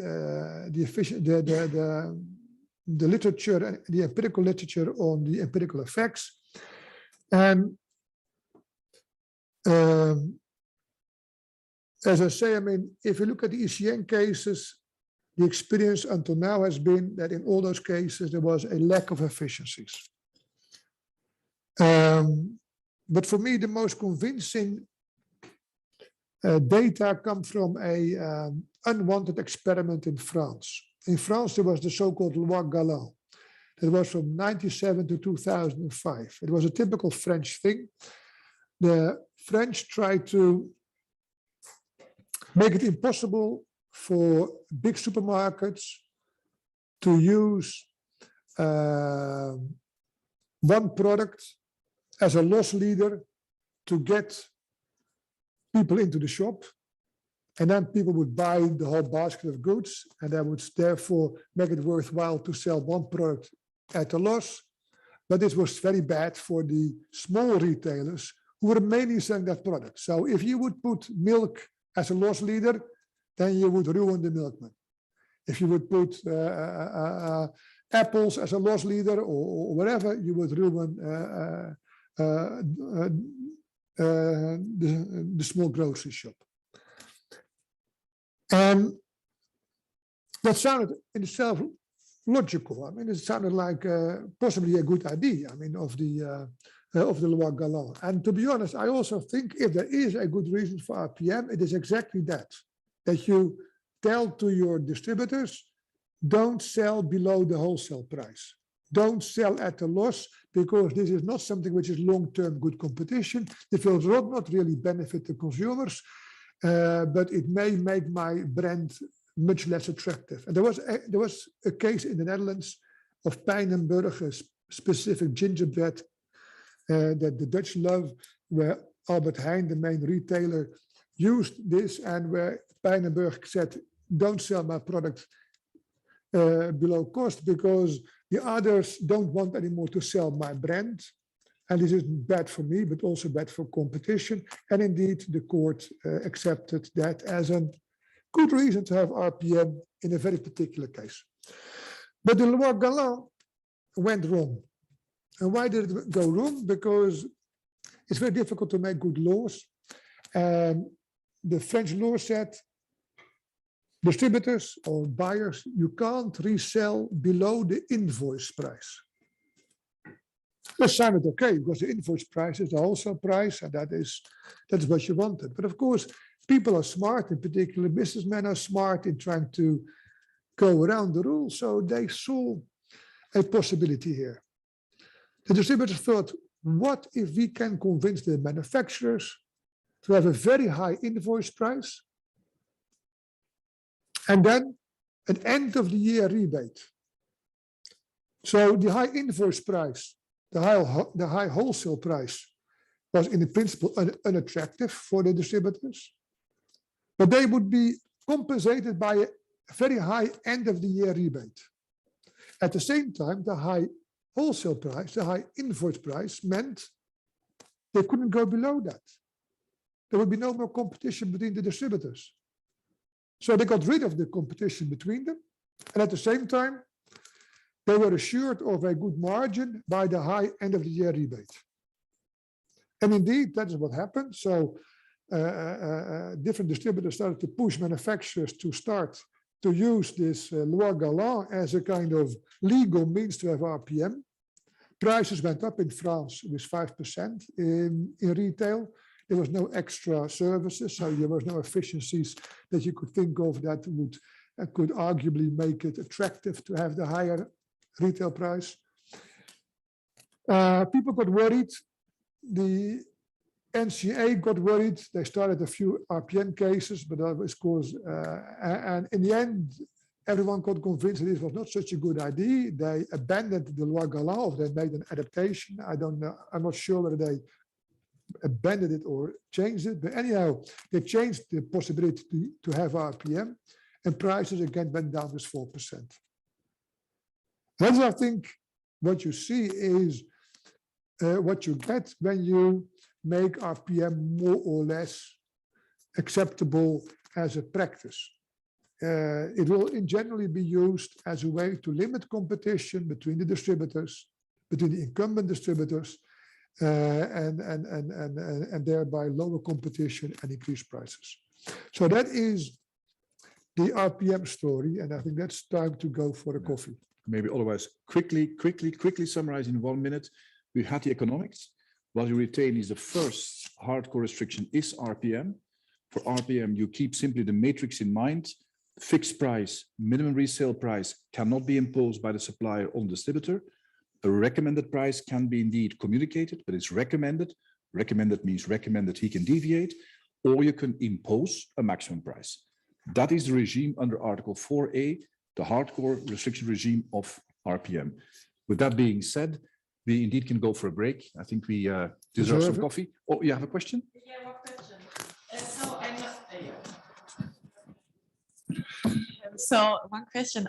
So there's a brand, they are called Canada Goose. And so what I've heard is that this brand never goes on sale. So there's never a sale for these jackets. So there's always like the minimum price. And in this regard, my question would be, how does this then relating to the RPM is admissible? They never go on sale. I mean, they're sold through independent distributors. Yes. But they never go on sale. Yes, never. And I mean, if that is because of pressure of the manufacturer that says that you cannot have sales actions or you, etc., that I think would again be seen as RPM. So what they can, of course, do is to keep stocks and to keep supply so limited. I mean, that in practice, people don't want to go. I mean, for example, Apple, I think they didn't have to impose RPM because they just had such limited stocks to their dealers for a very long time that there was no interest of dealers to sell below the recommended price. Because, I mean, it's not that they had a big stock and they could sell more. No, they were asking for more and they only got it limited. So maybe, so I don't know this brand that you're talking about. What kind of product is it? So they offer winter jackets, Winter jackets, okay. very Very expensive winter A jackets. technique that is very often used, apart from the stocking one, is that indeed you work with a rather high wholesale price and you give year-end kickbacks to your distributor. So the initial margin which they make is like peanuts. Of course, the distributor is reassured at the end of the year, he'll get a big check.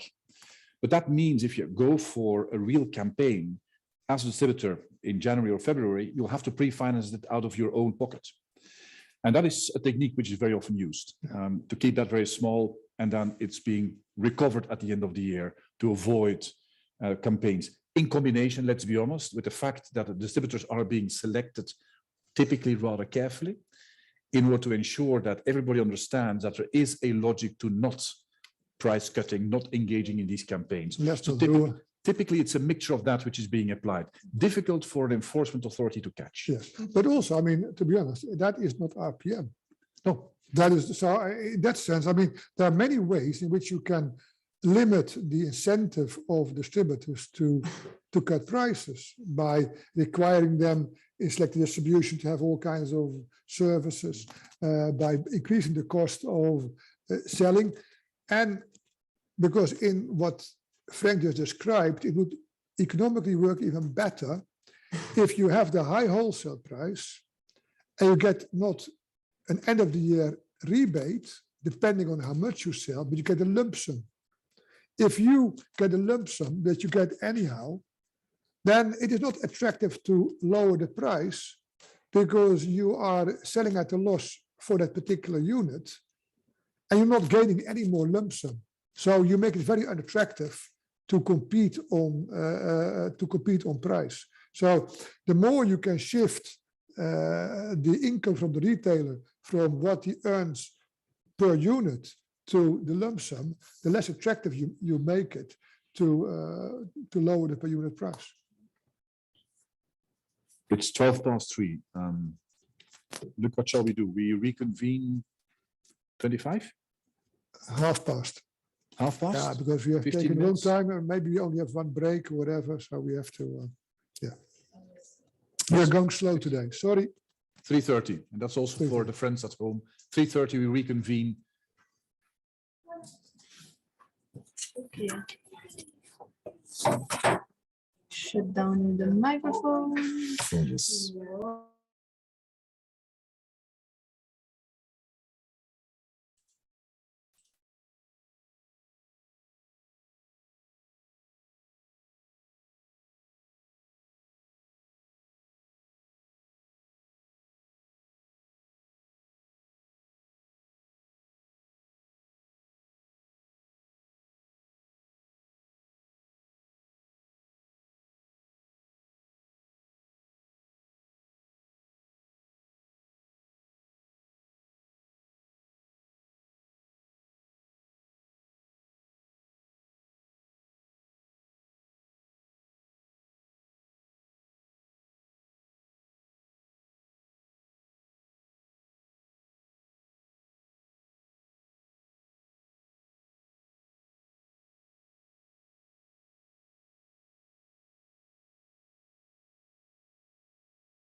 Okay, are we all back? I think, yes, please. Also, all the ones at home, turn on your computer again and your camera so we can see you. Thank you, Vivian. Thank you, Kyriakos.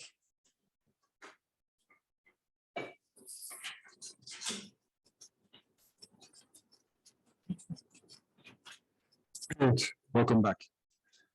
The fact that verticals is mightily interesting is proven by the fact that we even have a dog attending the session, which is indicative of the. So if we've parked RPM, let's go on and discuss, and maybe I should do this.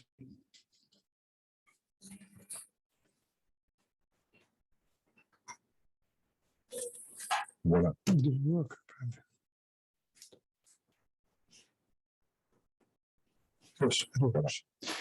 Then we go into the second set of questions. And remember, it's either resale prices or it's the where or to whom question which is being addressed. And we're going to deal with the latter questions now in the second part of today's session. In legal terms, territorial or customer restrictions. Now, a number of these restrictions, and that is even spelled out in the regulation, are permitted irrespective of the chosen distribution system. And in practice, we make use of them. The first one is a location clause. And depending on the sector, the market in which you're active, that is a pretty interesting tool to work with. A location clause is I appoint you as my distributor, Till is my distributor, and I appoint him for a particular location. That can even be Auguste Reyers, ici, at number 80, BAM, that location, and that's where Till is allowed to act as my distributor, nowhere else. If he wants to change to the other side of the street, he will have to give me a call and say, Frank, can I do this? And I will have to give my consent. If he says, I'm mightily successful here at this particular location, I want to have a second or a third location, I would like to open up more, can I do this? Well, a location clause implies, again, Till, that you will have to call me and see that you can get my approval to open an additional or one or more additional locations. You can imagine as a supplier, if you have to set up a network and you can work with location clauses in an interesting way, depending, of course, on your products or services concerned, you can really start tailor-making your network and make sure that the balance within your network is pretty stable. A second one, and there we move from the territorial restriction, because a location clause is territorially linked to the customer side, is the fact that irrespective of the system you choose, you can require from somebody active at the wholesale level to basically stick to the wholesale level, which means to sell only to resale customers and not to deal with the end customer. Let me make it very practical. I designate Luc as my importer, wholesale level, for Holland to sell these bottles of water. I can require from Luc that he will resell them to Jumbo, to Albert Heijn, to whomever in Holland, but that he does not open a shop in competition with Albert Heijn and Jumbo himself. Now, in the old regime, that was a bit black and white. And look, we discussed this, that was black and white. You either allowed him to do this or you prevented him from doing this at all, nothing in between. In the current regime, you can be more flexible. It can be because Luc, of course, is excellently placed to deal with certain large accounts. Just imagine multinational companies also need water, more supplies, special supplies. And in that case, I could say, well, look, even though you're a wholesaler, and I would not want you to sell to individual consumers, I will allow you to sell to particular groups of important customers directly. For instance, companies, business profiles. That is something which is, of course, a customer restriction because I prevent my wholesaler from picking the customer of his choice. That is a customer restriction which is perfectly compatible with the block exemption. And again, we'll see in a minute, there's a distinction between all sorts of systems. It doesn't matter. That sort of limitation can be imposed on a wholesaler, typically an importer, but could also be a local wholesale function, irrespective of the chosen formula. Once we leave location clause and that wholesaler type of setup, and we dive deeper into territorial or customer restrictions, it really will be important to make a distinction between two sets of distribution systems. Either the system is selective or it is non-selective. And again, as a practitioner, I very much like matrix thinking, whereby if you get an agreement or a question from a client that you have in your head, a matrix, like the one we had on RPM, bam, bam, red, red, green, green. Same thing here. Matrix, the first question you're going to ask yourself is, am I dealing with a selective setup or am I dealing with a non-selective setup? Because that will make a difference. A second distinction, which is relevant in the context of the where or to whom hardcore restrictions, is the one between active and passive selling. Again, technical notions, but in plain terms, very simple. Active selling would mean that I, for instance, actively approach Luc. That would be an active sales effort, which I do.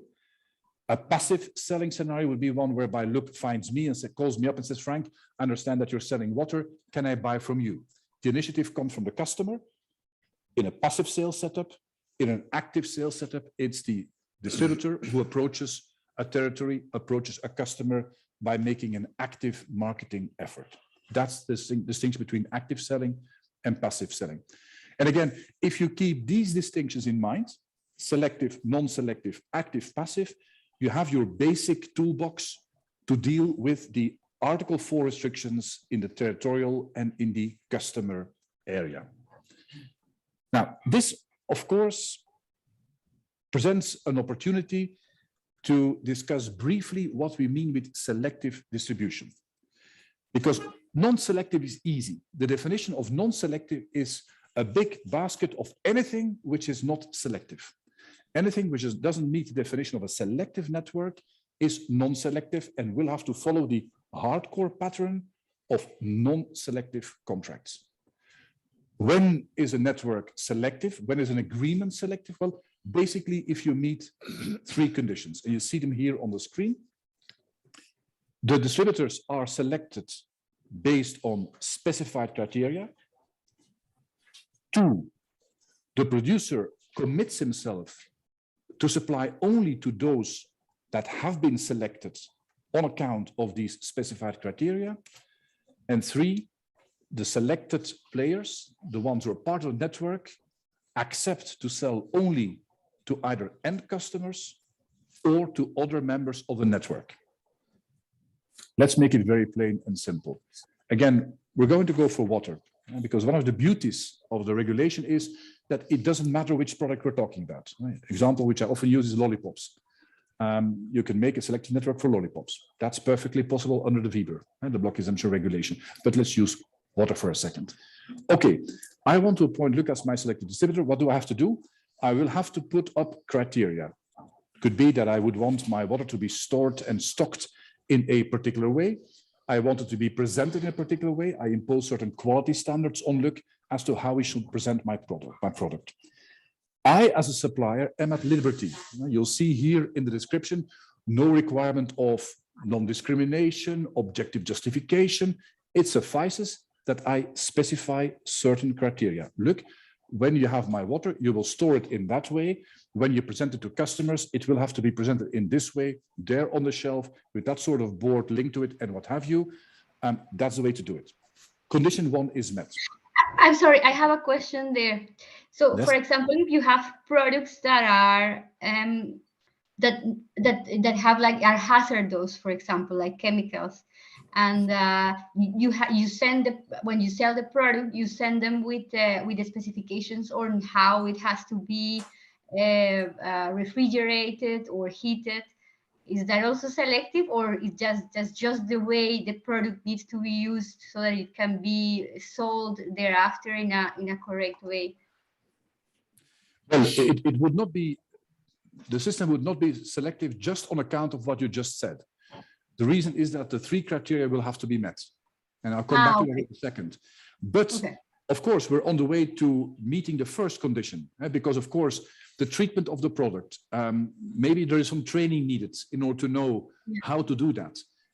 That would again be a specified criterion. Notably, I designate Luc to do that, to deal with these chemicals, on the condition, of course, that he ensures that his staff is properly trained and knows how to do the treatment. And but that would be still, Alejandra, condition 1. Notably, have I specified certain criteria which I impose on my selected distributor, right? Mhm. Yeah. So that is item number one, condition number one. The second thing which I would do if I designate Luc as my selected distributor is to tell him, well, dear Luc, I will only supply these products, these bottled waters to you and anybody else that I have admitted on account of specified criteria to my network. So no loose cannons out there, people I know and I will have designated. And thirdly, Luc, if you want to be part of my network, you will have to accept that you cannot start selling to a trader somewhere in the bush.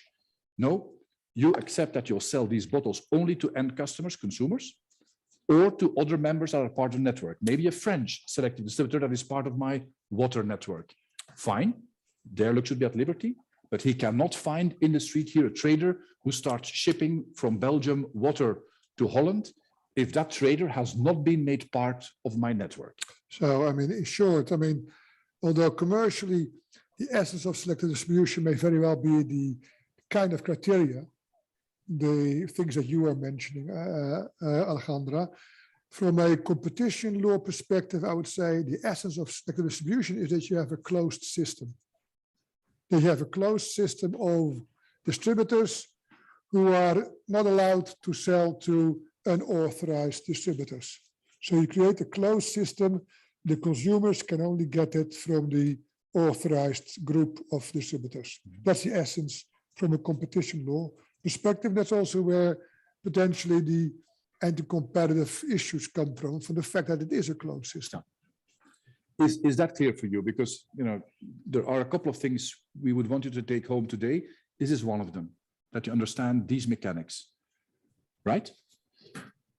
Just imagine we have these three conditions met. Then the question is, okay, what can I do in terms of territorial or customer limitations, restrictions under the hardcore list? What is hardcore?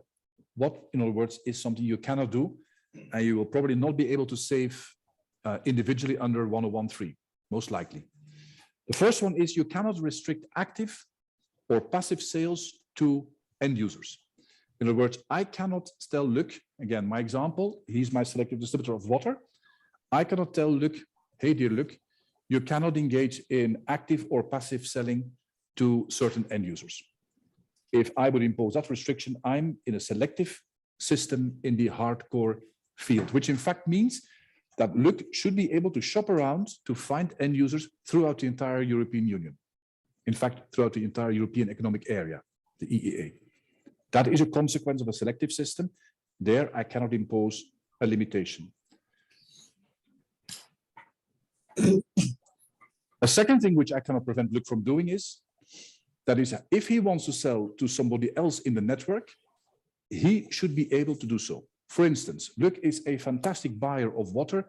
He pays a very low price because the volume which he takes from me, and he is in contact with my selected distributor in Malta. Malta, much smaller, less water, the price is a bit higher. And suddenly the Maltese selected distributor says, interesting. I know this Luc Peperkorn, he seems to be buying loads of water. Probably his price is very attractive. Why, instead of buying from the producer directly, why don't I give a quick call to Luc to see whether he can sell to me at an attractive price, given the volumes which he buys? But in that case, what I as a producer of the water cannot do is prevent Luc from engaging in the sale towards that Maltese selective player. Even more, if Luc says, well, I think I've got an attractive price, why don't I approach my dear friends in all these small countries, Slovenia, Malta, and what have you, and Cyprus, and see whether they would be willing to buy from me? Active selling, active marketing. That is something which I, as a supplier, will not be able to prevent in a selective system. That would be hardcore. Is that more or less clear, or am I going too quickly? Regarding the first hardcore, this only applies to the retail distributors. That's to end users, indeed. That's retail level. Retail level, so wholesalers can be. And what's going back? Indeed. That's why the Brilliant, Steven, because what you're doing is you're combining the two things we discussed. Yeah. And the first one was, this is Lego block type of thing. So we discussed that irrespective of the distribution system, you can prevent your wholesaler from engaging in active or passive selling towards end users. Remember, on the slide with the location clause. Irrespective of the system, therefore, also in a selective system. And therefore, Shimon, you're absolutely right. The clause, which is a hardcore restriction for selectivity, is retail level end users, but one level up, wholesaler. I can prevent my wholesaler from engaging in active or passive selling towards the end users. However, if you look at the second bullet, and I hope I'm not misleading you, my wholesaler, of course, is part of my selective network. He should be free to engage in active or passive selling towards the selective distributors that have been appointed by me anywhere in Europe. And that's how the three blocks come together. So wholesaler, retailer, end user. I will not be able in a selective system to prevent my retail selective distributor from engaging in active or passive selling towards end users. I go one step up to my wholesaler. I can prevent my wholesaler from engaging in active or passive selling towards end users. I will not be able to prevent my wholesaler from engaging in active or passive selling towards the selective distributors. In the network, there should be free flow of products. These are the three blocks. Can you repeat that again? Yes, I can do that. If we had a board, we could maybe draw it even. There's a board. Yeah. That is difficult for the people at home. Well, we'll do it in front of the camera.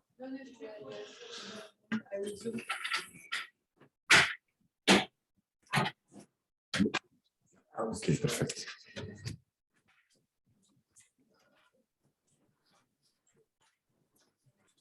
After this session, you would take this one home and you capture this, you really would make me very happy. That is quite an achievement. Can you see it on? Yes, we can see it. Yeah, you can see it. Huh? Yeah. Why don't I replace wholesaler by importer? That makes it a bit more concrete. Wholesaler, importer in a given country. So we have an importer.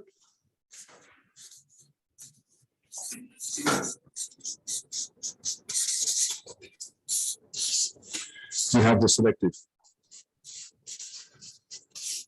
distributor at retail level, and then we have the end user or the end customer.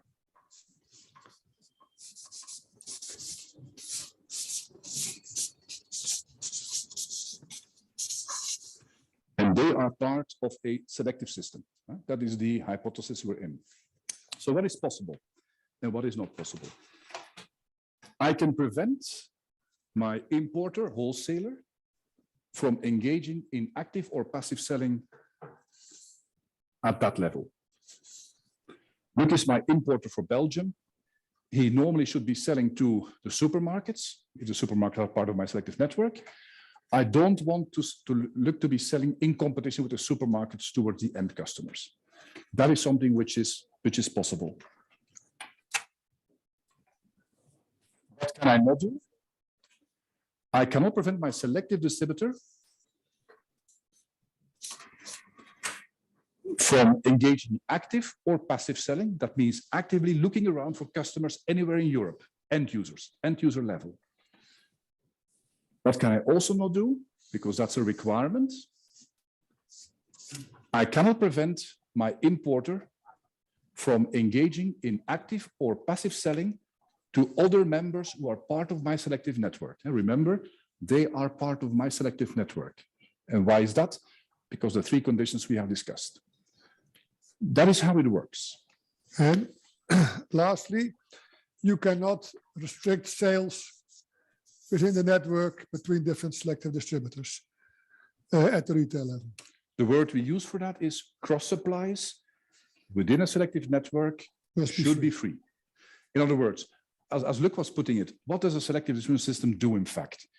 It creates a family of distributors that are on the inside, that are part of the family. Within the family, cross supplies should be perfectly possible in all possible directions. It could be that the importer in Malta is paying a higher price for the water given its volumes than the selective distributor in Paris, for instance. Well, the importer in Malta should be free to approach the selected distributor in Paris and see whether he can buy at an attractive price my water to secure supplies for him. Right? So in the family, at whatever level, importer level, wholesale level, retail level, free flow of products. This I can prevent, and this I cannot prevent. Is that more or less clear? Or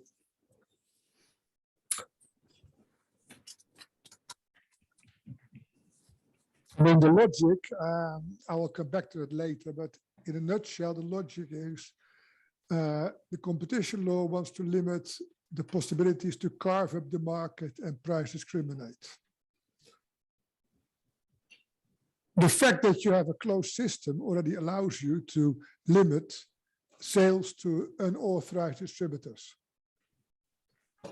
And the reason for that is that all the ones who are inside have done the have to comply with the criteria, and the ones outside not. So there may indeed be an efficiency reason to make a closed club. But then it should be avoided that within the closed club, you on top of that start to have resale restrictions and price discrimination and carving up of the market. So within the club, there must be maximum freedom to make sure that there is a limitation, that it is less possible to carve up the market, which already, because the efficiency is already realized by making the club closed. Let me give you a real life example of how this can work. I had a case involving shirts, male shirts, and the brand was Façonnable. I don't know whether you know the brand. It's part of the same jackets, expensive shirts. No bargaining campaigns possible. These Façonnable shirts are typically sold at primary streets here in Brussels, Avenue Louise, top streets, or at airports in specific boutiques. And that is embedded in a selective distribution system, which in fact means that the importer and the selected distributor are subject to these rules. What happened in my case? At a given point in time, suddenly these Façonnable shirts were to be found at Macro. I don't know if you know Macro, and Macro has these big bags, metal bags, where things are put in. And the producer of Façonnable nearly died when they found out that these shirts, rather than being put one by one with a little spotlight on them, they were found in the big basket of Macro. And they started a case. They started a case before the courts here in Belgium to try to see how they could prevent the sales to Macro. Now, the problem in that case, footnote there was that unluckily for Façonnable, and I was not a lawyer of Façonnable, let me reassure you, they had set up the selective system in the wrong way. The three criteria were not fulfilled. So they lost the case. But just imagine that Façonnable had done a proper job, which I think after the case they have done in the meantime. Their contract probably is now perfectly in shape. Well, what happens? Very simple. The importer is not, and here the unauthorized would then be Macro, would not be allowed to sell to Macro. The local selective distributor here in Belgium would not be allowed to sell to Macro. From the moment that they do that, they engage in a breach of contract, because in fact, they're not respecting the selective nature of the setup. This, and again, you may want to reflect upon this after the course. If you understand this, you understand the real mechanics behind the choice or the absence of choice for a selective system. That's why you do it, because you like these mechanics. And for instance, you are prepared to sacrifice the fact that your network does not have to buy only from you, because you cannot require that. They must be able to shop around within the family. But in return from that, what am I getting as Façonnable, as producer? That my shirts will not end up in the baskets of Macro. Because if that happens, I can basically shout and say breach of contract. Okay? And that is what you get to see more in, without drawings, of course, on this slide. So hardcore is what you see here, red. Green is what you can do, and that is here on the allowed side. You can prohibit your selected distributors from engaging actively or passively in sales towards unauthorized traders. Read here in my example, Macro. Okay?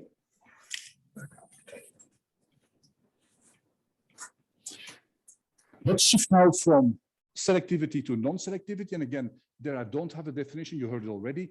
Non-selectivity is very simply anything which does not meet the 3 conditions we stipulated on the slide for selectivity. It's as simple as that.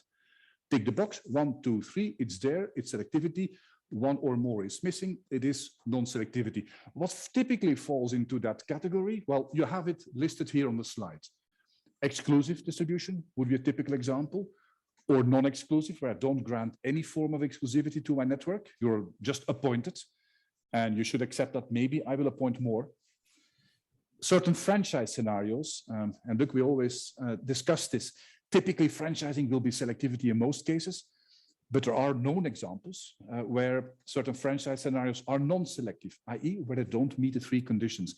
Practical example, you probably know Spar, S-P-A-R, the small corner winkles shops, for instance.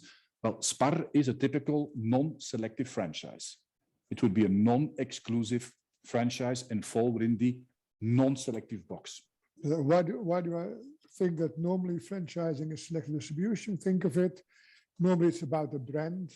It's a particular, where there's a know-how and a brand is being sold together, whether it is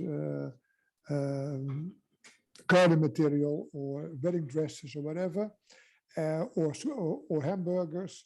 And of course, you will never see those hamburgers or those dresses in a other shop outside the chain, outside the franchising network. Because the whole point is that they have the franchise network to sell only that particular product, to only sell McDonald's hamburgers, or only to sell a particular type of wedding dress or whatever. But there will be also examples. In the classical retail, the supermarket world, for instance, it's classical to work with independent franchisees who would then be non-selective players. So there the system is not closed. It would be a non-selective system. And finally, certain agents, any agent who bears more than minimal risks would be treated as a distributor in competition law terms, and therefore typically would be non-selective and fall within the non-selective category. Same question here. What can we do? What can we not do? On the hardcore side, you'll see that any restriction of passive sales imposed on a non-selective distributor is by definition hardcore. Passive sales, remember, is look as a customer approaching me. I don't do anything. I did not incite Luc to do business with me. He found me. That is something you will never be able to prevent. On the allowed side, you have an important exception. You can, in a non-selective system, impose what is called active sales restrictions, i.e. a restriction not to engage in active marketing towards particular customers or towards particular territories. However, and it's a big however, the conditions that need to be met to make this valid under Article 4 and therefore land outside a hardcore list, these conditions are very strict. They're triple, 3 conditions. The first one is you must consider the territory that will be protected or the customer group that will be protected by the active sales restriction. And the first condition there is that customer group or territory should either be reserved by the supplier for himself, or it should be given to a single distributor, an exclusive distributor. Condition number 1. Condition number 2, the protection against active selling, that restriction, must be planted in every contract which I as a supplier will conclude throughout the European Union. That means, practically speaking, if I designate Luc as my exclusive distributor for Belgium, and I want to grant active sales protection to Luc, so you're my exclusive distributor, you're going to invest, you're going to develop Belgium and what have you, you deserve protection against active marketing, active selling from my side. Well, in that case, first condition is met. Luc is the only exclusive distributor in Belgium. Second condition is I will have to put in all of my contracts in Europe an active sales restriction towards Belgium to protect Luc. Not just in a couple of contracts or the Dutch and the French contract, all the contracts. And the third condition is that it will not be possible to impose any restriction on the customer of the distributor. In other words, I impose an active sales restriction on the French distributor to protect Luc. He cannot engage in active marketing in Belgium because I want to protect Luc and his investments. Fine, that French distributor is subject to that restriction. However, what I cannot require is that that French distributor then imposes a similar restriction not to engage in active selling towards Belgium in the contract between the French distributor and his customer. In other words, the customer of my distributor who is subject to the restriction should be free. Practically speaking, take my example of macro, leaving selectivity aside. I designate a French distributor and he basically sells, he's subject to an active sales restriction to protect Luc. He cannot sell directly actively in Belgium. However, he sells in France, where he can sell freely, to macro. And macro then starts selling actively into Belgium. Well, that is something I will have to allow. That is the third condition on the screen. You feel already with your elbows automatically that this is pretty severe. To meet all of these conditions is very difficult. Just imagine that you already have contracts in place and I designate tomorrow, Luc, my God, I will have to go to my Portuguese distributor and say, dear Portuguese distributor, I will have to submit you or subject you to an active sales restriction because I want to protect Luc. And of course, I know that normally you will not be selling in Belgium, but I'm subject to the second condition. I will have to put that active sales restriction in all of my contracts, also in your Portuguese contract. I think I know the answer, at least in my practice of the Portuguese distributor. He'll say, Frank, go and get lost. Why the heck would I accept an additional restriction in order to make your system work and protect Luc in the Benelux? Which in fact means, and that's also what DG Comp is struggling with at the moment, and they're trying to see how they can relax the rules. Interesting to see what they will look like, middle of next year, to see how they can make this a bit less strict so that it becomes slightly more attractive in practice to use. I can tell you in my practice, apart from cases where really you have exclusive distributors, 1 or 2 max per country, I have stopped recommending the use of active sales restrictions and exclusive setups in my practice. And I've been steering more and more of my clients towards selective distribution because on balance, the legal certainty linked to a selective system and the benefits it would give is higher than what I would gain with the approach of a non-selective system combined with these active sales restrictions, which are subject to these very difficult conditions as they're stipulated now in the regulation and the vertical guidelines. It's a mouthful, I know, but with that. Sorry, I have a question. Yes. With regard to the third requirement, not imposing something on the customers of my distributor, do I have to prevent my distributor from imposing restrictions? What happens if he does it without me having him to do it? If he does it voluntarily, yeah. If he does it voluntarily, question economically and commercially speaking is why the heck would he do that? But just imagine he does that voluntarily, then it's okay. The only thing which I cannot do is impose what we call a rollover obligation, i.e., look, you're subject to an active sales restriction and I force you contractually to roll it over to your customers. That is what is something that cannot be done. But you're right, Charlotte, if in fact, Luc would decide independently from me, a supplier, to impose it in the contract which he has with his customer, a trader, that is fine. That is not a rollover problem under the third condition. Except that Luc couldn't do this because it would be hardcore if because Luc has never allocated the territory to a customer in Belgium, and therefore, but for the contract that Frank has with me, he does not have to specify that I can't do it. Because that was the question. Okay, let me try to, because I mean, question from Simon. What if I have selective distribution in one territory and sorry, and non-selective in the other, and I have to, for example, exclusive distribution in the other territory, and I have to protect my exclusive distributor from the active sales from the selective distributors from this territory where there is a selective distribution, and at the same time I cannot restrict my my selective distributors in active sales. So how excellent question. And Yes, Luc, okay. we want to tackle this. Yes, I will tackle it, but you bring it to the limit of the difficulties that you'll have to face up in this class. So thank you, Simon, for this question. Although it is a bit early in the program, but let me try to explain what legally, mechanically the position is. So let's say you've got Poland, you have exclusive distribution, and the rest of Europe, you have selective distribution. Now, what can you do? First, you can tell the selective distributors in the rest of Europe not to sell actively into Poland, because Poland is exclusively allocated to the exclusive distributor. So that's possible. So the exclusive distribution is in itself is safe. It's even more, as Frank has on his slide, you even have to tell all the others in the rest of Europe not to sell actively into Poland. That is not the problem. The problem is the other way around. You have a closed system in the rest of Europe where the distributors who are part of the selective distribution system cannot sell outside the system. So no one else but them is able to sell there.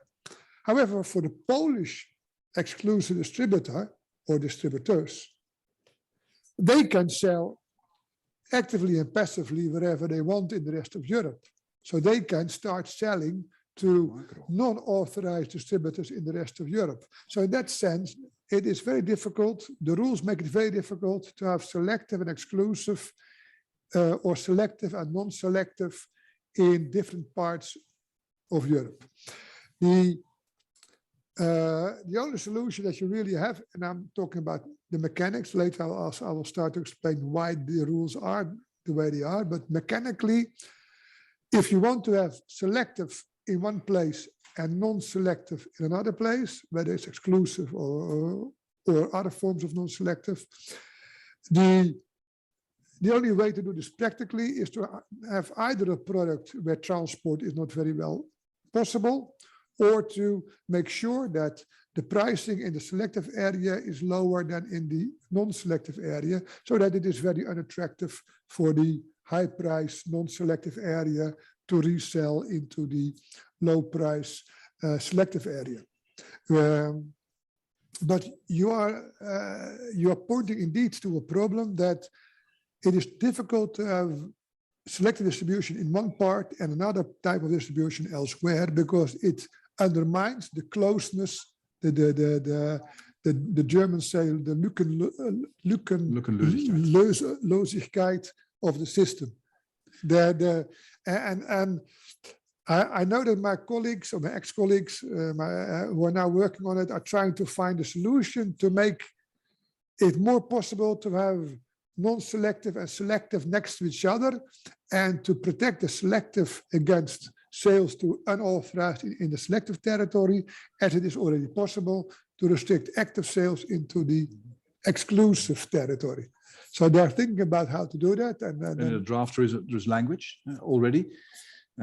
If you want to check it out, it's interesting to see how they try to solve it, but it's a one-layer solution. Again, interesting to see what they're trying to do there.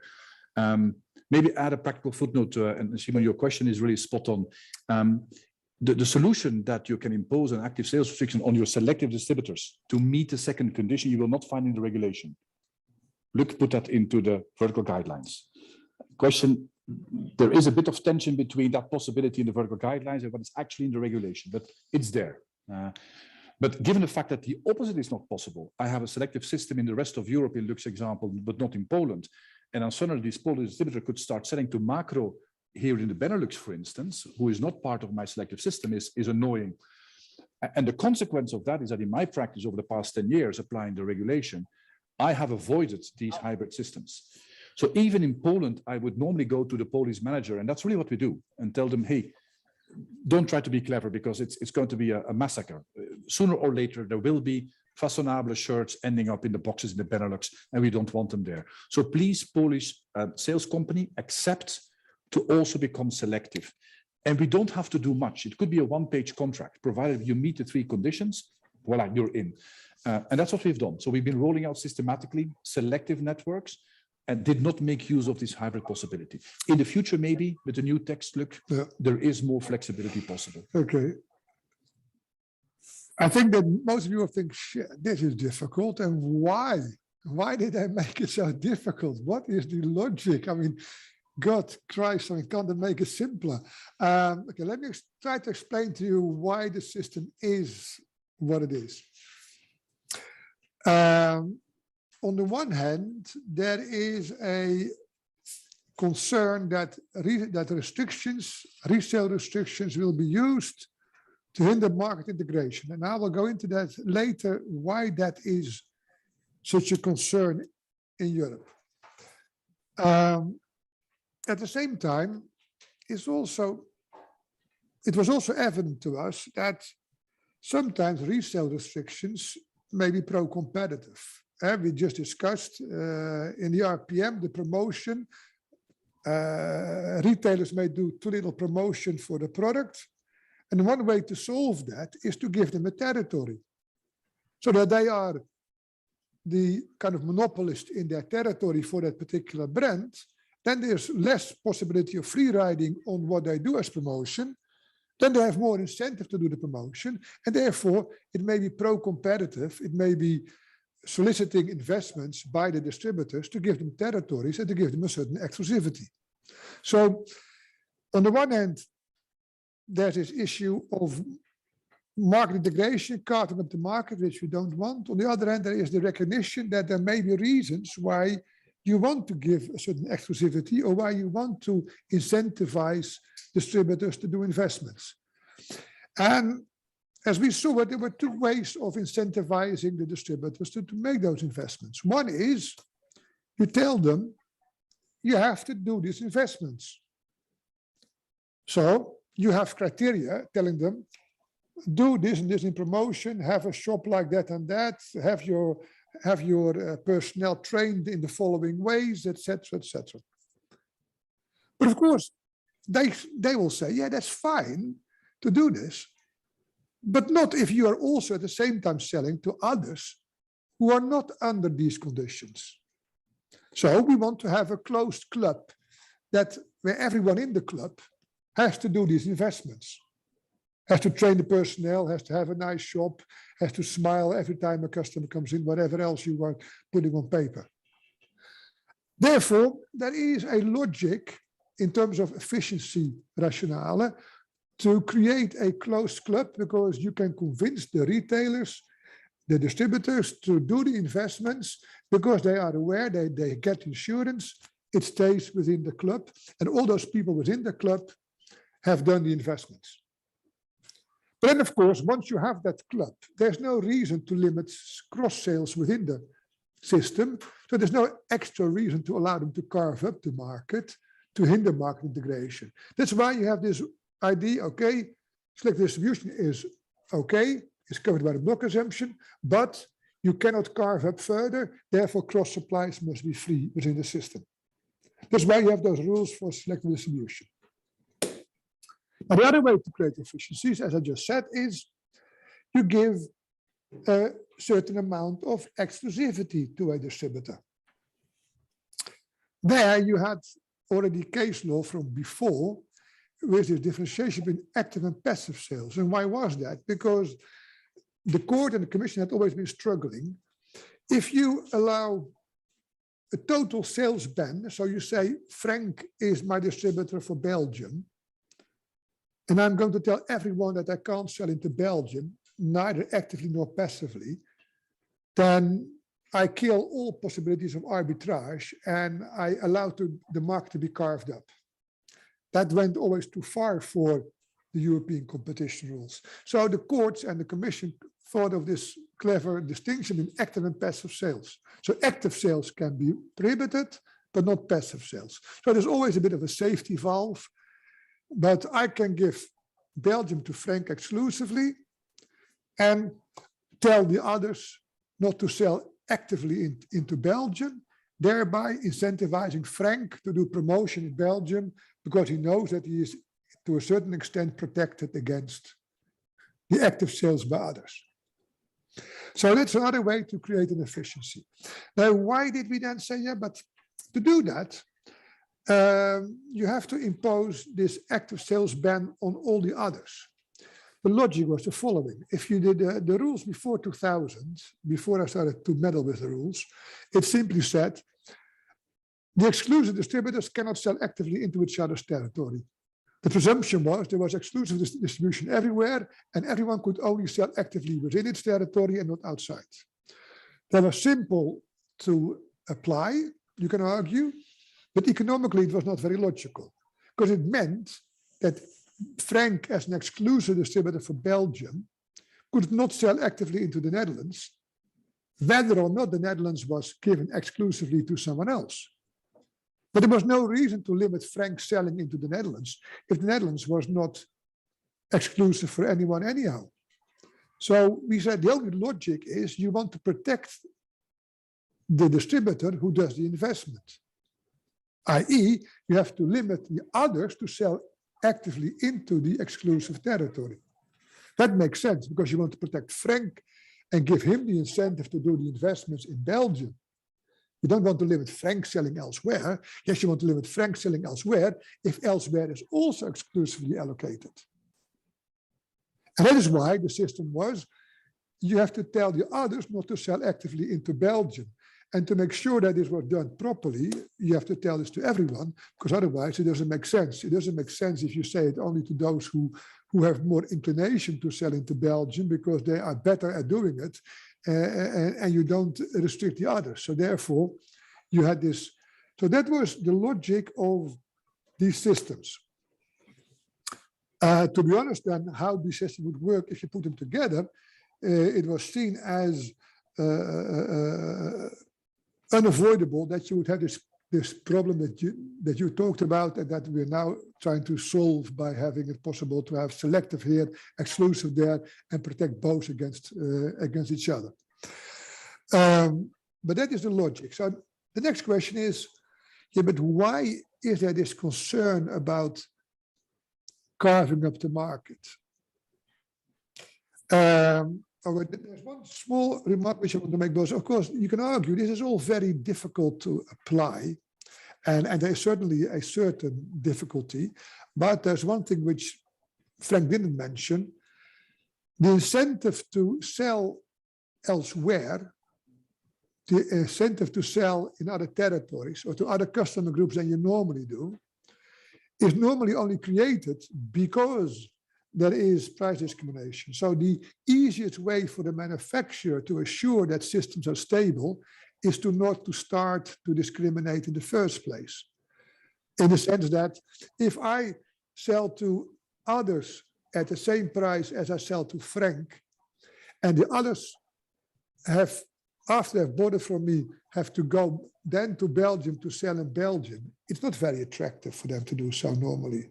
So therefore, that already gives protection to Frank. I can tell the others not to sell actively into Belgium, but of course, if I sell at a much lower price elsewhere, then I am basically asking for someone to be clever enough to find a way to use the lower price to give it to the poor customers who have to suffer Frank's high price. So the first way where manufacturers can do to make the systems work is to try to limit their own price discrimination in the first place, because every step, every reselling normally means another margin and therefore makes it less attractive to sell to places where it is less direct and where therefore there are less margins already imposed on the price. But now back to the question, why is Europe so concerned about these resale restrictions about where and to whom to sell? And there is, on the one hand, there is this fundamental freedom that it is not seen as very popular inside Europe if consumers come somewhere and can't purchase simply because they are from the wrong nationality or they live in the wrong place or in another country, etc. If you look at the current geo-blocking regulation that has been adopted a year ago or something, 1.5 years ago. It has the same underlying concern about online sales. And the idea is, if you offer something online, then you cannot discriminate because customers come from different countries, etc. You have to provide them the same basic possibilities of purchasing. And that is about unilateral conduct. What the competition rules do under Article 101 is doing something similar for agreements. And the logic is that you cannot tell your buyer where and to whom to sell. In other words, you cannot use your distribution agreements simply to carve up the market to help you price discriminate. That is a bit the background. And why is there such a concern? I mean, that is not just political because the internal market is a kind of holy cow. I mean, the real thing for me is that market integration can take place in two ways. Firms move and start to produce or sell elsewhere, or they just sell from a distance elsewhere. And the moment that you have sales across borders or across groups, this means that the customers have a wider choice and normally more competition, because the bigger the market, the more competitors, the more offers, the more competition, the lower the price and the wider the choice. So normally the wider market, the market integration is good for the consumers, is good for the end result. And therefore the sales restrictions, as much as restrictions on where and to whom, where you can locate to produce, sales restrictions may also undermine markets becoming bigger and thereby having a negative effect for the consumers having less choice and higher prices. And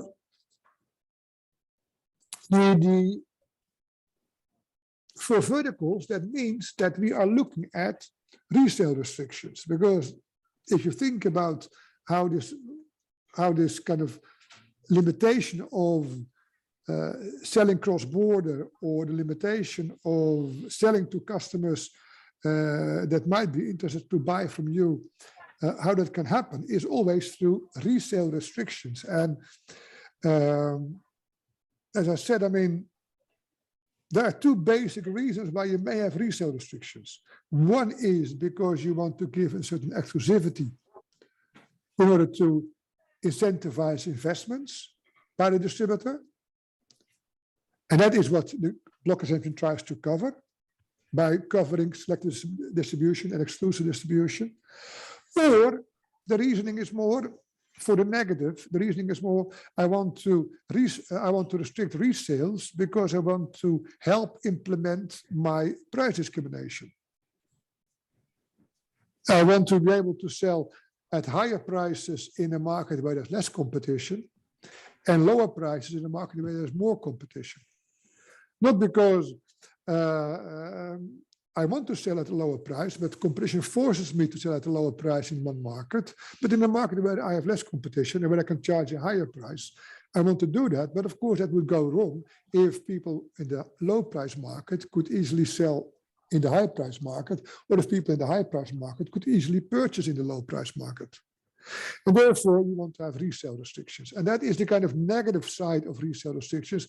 And that is where the rules try to come in with the hardcore list. And that means that the rules basically assume that price discrimination is not very good. And that is also where, again, there is a long-running debate in economics and with economists about why is it that price discrimination is considered bad in the competition rules. So if lawyers want to and if policymakers want to get rid of the nasty economic questions, they will just say, oh, this is the market integration perspective of EU competition rules, and therefore it has nothing to do with economics, it's just politics. But that's part of the deal that you have to take, and that is, you can't avoid it. But I mean, I think there is good reason to also think economically why price discrimination will normally have negative effects. Now, the funny thing is that you would expect price discrimination to feature more in Article 102. If you are dominant and you discriminate, that is where you would think first. That is where competition rules should bite, and less in 101, where it is companies who may not be dominant who are trying to organize the price discrimination through their resale restrictions. But the funny thing is that under 102, there is hardly any policy against price discrimination. I mean, if you look at the text of 102, you will see that in the text itself, there is something which says that it is potentially abusive if you price differently between different customers, putting one of some of them at a competitive disadvantage compared to the others. That is very friendly from an economic point of view, because there is discrimination within the same market. Well, that is not the most common type of discrimination. The most common type of discrimination is discrimination between different markets, between different geographic markets. I mean, that is where you really can discriminate.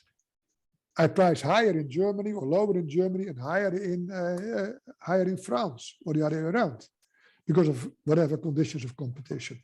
So you see that the text in 102 is aiming at the wrong thing, and there is new case law, MIO, on which I've written an article, which has brought some sense to this idea about discriminating between customers in the same market. But really the background to that is not market integration. The background to that is more like the Robertson-Patman Act in the US. It's about protecting some distributors against others. The background in the past was always to prevent manufacturers selling at a lower price to supermarkets than to smaller retailers, and thereby putting smaller retailers at a disadvantage. And this MIO case law has now at last cleared up that that can indeed be abusive, but only if it is bad for competition in general and bad for the consumers further down. So now it makes sense, but it's also not the type of discrimination that you normally see in the market. The discrimination between different markets, so between customers in different markets who are not competitors, that is not in the text of 102, and it is not also normally addressed under 102 because it is very difficult to have action against unilateral price discrimination, because then the authority has to become a price regulator. And basically, it would mean that we would have to say as authority, the high price is excessive compared to the low price at least, and therefore we're going to intervene against the excessive pricing. And you may know from your 102 classes, there is hardly any exploitative abuse cases that are being done because it is so difficult. However, under Article 101, there is an extensive case law and policy which is basically against price discrimination. And my only explanation why that is because there the remedy is simple. If you have an agreement, and I tell in the agreement to Frank, you cannot sell outside your territory, the remedy is simple. The agreement has to be adapted. I cannot tell Frank that he cannot sell outside his territory. So you can easily address the problems of price discrimination under 101, where it is very difficult to do it under 102. So that is why I think it is that you have in 101 a much more active policy against price discrimination, and the whole purpose is to reduce the negative effects of price discrimination by allowing arbitrage and allowing not only consumers to buy where they want, but also to allow distributors to sell where they want, except selective distribution, exclusive distribution, restriction of active sales.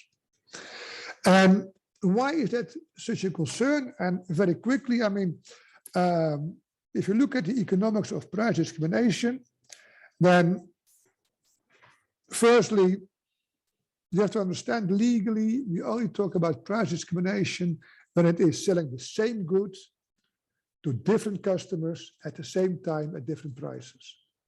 Because economists often say discrimination can be good for many reasons, but then it's partly because they make the definition very wide. So economically, they call it discrimination if you sell the same holiday house, if you rent it out, the same holiday house at a different price in August versus November. That's not the discrimination that we look at. Because the question is, am I renting out or am I selling the same holiday house at a different price in August to different customers? The fact that I'm selling it at a different price in August versus November is an efficient way to ensure that there is also people who still want to have it in November at a lower price, because in November I'm not able to ask the same high price as in August. So we are looking at a very limited set of what economists might call discrimination. But why do we think that is bad? I mean, now, it is bad because, not because this is something which I flipped in because I like to explain you a bit the economics, but it's not essential for this course. There's normally three types of discrimination. First degree is where the manufacturer or the supplier says to different customers, I have for each of you different prices. It's normally bad for the consumers, because if your doctor makes you a price depending on your income, that is in total means that he will get more money out of the market, and that consumers as a group lose welfare. However, it is normally not about agreement, so we can forget about it. The same for second degree price discrimination. It is something which you often see in the market. Let's say airlines who have a lower price if you fly to Stockholm and come back after the weekend, but a higher price if you fly today and come back tomorrow, and come back still today, and don't take the weekend. And why is that? Because they want to create two classes of customers: those who are willing to pay more, the business people, because they only want to fly up and down, and the tourists who may want to go to Stockholm, but who might also want to go to Copenhagen or to Barcelona, and therefore who have more possibilities, more alternatives, and therefore they select themselves by including the weekend for having the lower price. Again, maybe bad for the consumers in the end, but it's not what is practiced through agreements. What you see is what economists call third degree price discrimination between different territories or between different groups. So you price differently to one group compared to the other. And basically, the rule is, if it leads to an increase in output to discrimination and a significant increase in output, then it is good for the consumers as a group. If it leads to the same amount of output or less output, it is bad for the consumers. And therefore, the counterfactual is always, how does the price discrimination fare compared to the uniform price? Because if I discriminate, what I do is I increase the price in one market, lower it in the other market compared to the uniform price before. And why is it bad for consumers? So why is it bad for the consumers? And that is for three reasons. Firstly, you have what is called a loss of total welfare, resulting from what economists call an allocative inefficiency.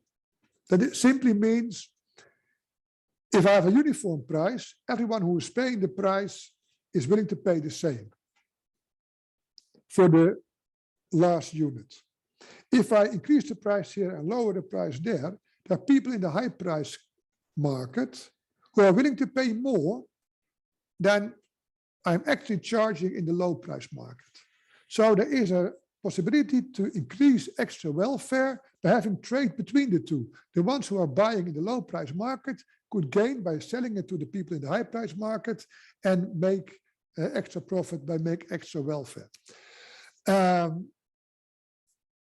the second reason why it is bad for consumer welfare is the reason for a manufacturer to discriminate and price higher in one market and lower in the other market is in order to increase its profits. It only does this because compared to the uniform pricing, it is able to get more profits from the market. But the higher profits come from getting more consumer welfare into profits. And the last reason why it is bad for consumers is because implementing price discrimination does not come free. You have to spend resources to make it work. You have to tell Frank not to sell over there. You have to monitor what Frank does. You have to make sure that if he does it, you have to punish him. So there's all kinds of costs in order to implement price discrimination, which are a waste to welfare, both total welfare and consumer welfare. And therefore,